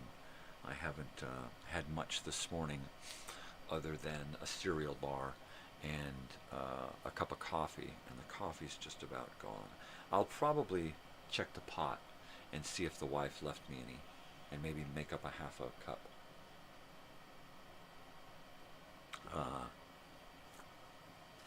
But I think we're going to have to get more creamer. So I'll do dinner tonight, but I'm probably going to have to send, since I don't go out much, I'm going to have to send a list of a couple of things for the girls to get on their way home. Just the way it is. Just the way it is. If we can get the girls to run by like just Stater Brothers and get some of those really nice little sandwich bullios, the fresh baked ones, and I think I'm in for some roast beef and a big giant beefsteak tomato. I like really thin slices of beefsteak tomato, right? So it just kind of flops. I don't like a big stiff piece of tomato, you know, a Frisbee. I want something that's really floppy, bunch of thin slices just stacked up, you know, and shredded lettuce, a lot of mayo, and some good cold roast beef. Nothing too rare. If it's going to be cold, it's got to be like medium. If I get rare roast beef, I got to do hot roast beef sandwiches. Then it's just like beef and cheddar and some mayo, and that's it. So we'll have to get a little bit of that so that I can have some lunch stuff for tomorrow. I don't mind making a pot of something if other people are going to eat it. Like that tuna mac. That went really quick. So, but nobody wants to eat chili. You know, my daughter, she'll eat a little the first night, but that's it. That's it. Pot of beans, she'll have it a couple of nights, but that's it. So if I'm going to make something, it has to be something we can finish off in a couple of nights, or something that I can freeze, knowing full well that I'm going to pull it out later. Like I freeze little bags of homemade chili, and then I'll make a couple of biscuits. You know, just make a small batch of biscuits with Bisquick and butter and milk, and just cook a couple of those up real quick in the toaster oven. And then thaw out some fucking chili, a little shredded cheese and sour cream. Now that's good stuff there. Or I'll have my wife make a batch of tamales, and then we'll freeze them 2 by 2 in bags and stick them in the freezer, you know. And then I can pull out a tamale on a day when I feel like having a tamale for lunch or breakfast. Tamales are good for breakfast. So I'm going to figure out something to eat. I'm sure you all need to go about your day and figure out something to eat or something along those lines. I hope you all have a good day. I hope I have a good day. What I'm probably going to do is eat, put something on the TV, and then steal my daughter's Switch while she's asleep and get into playing that. You know, at some point I'm going to have to look into trying to get her a new Switch so that I could just absorb her old one into the studio here and make it a part of this whole system here, right? Alrighty. I'm going to get a bong hit together, finish off this coffee, grab some food, watch some TV, and then do something. So you all need to have a good day. I will try to have a good day.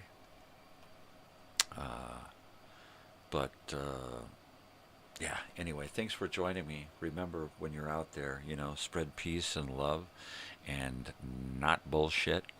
And if you're going to go out there into the world or even at home, do something for yourself. But do something for somebody else too. Why? Because we're not alone. We're all together on this, aren't we? All right, people, most especially, stay weird. I love you. Take care. Oh, hey, there it is. Love y'all. Adios. I'll see you tomorrow morning. Bye now.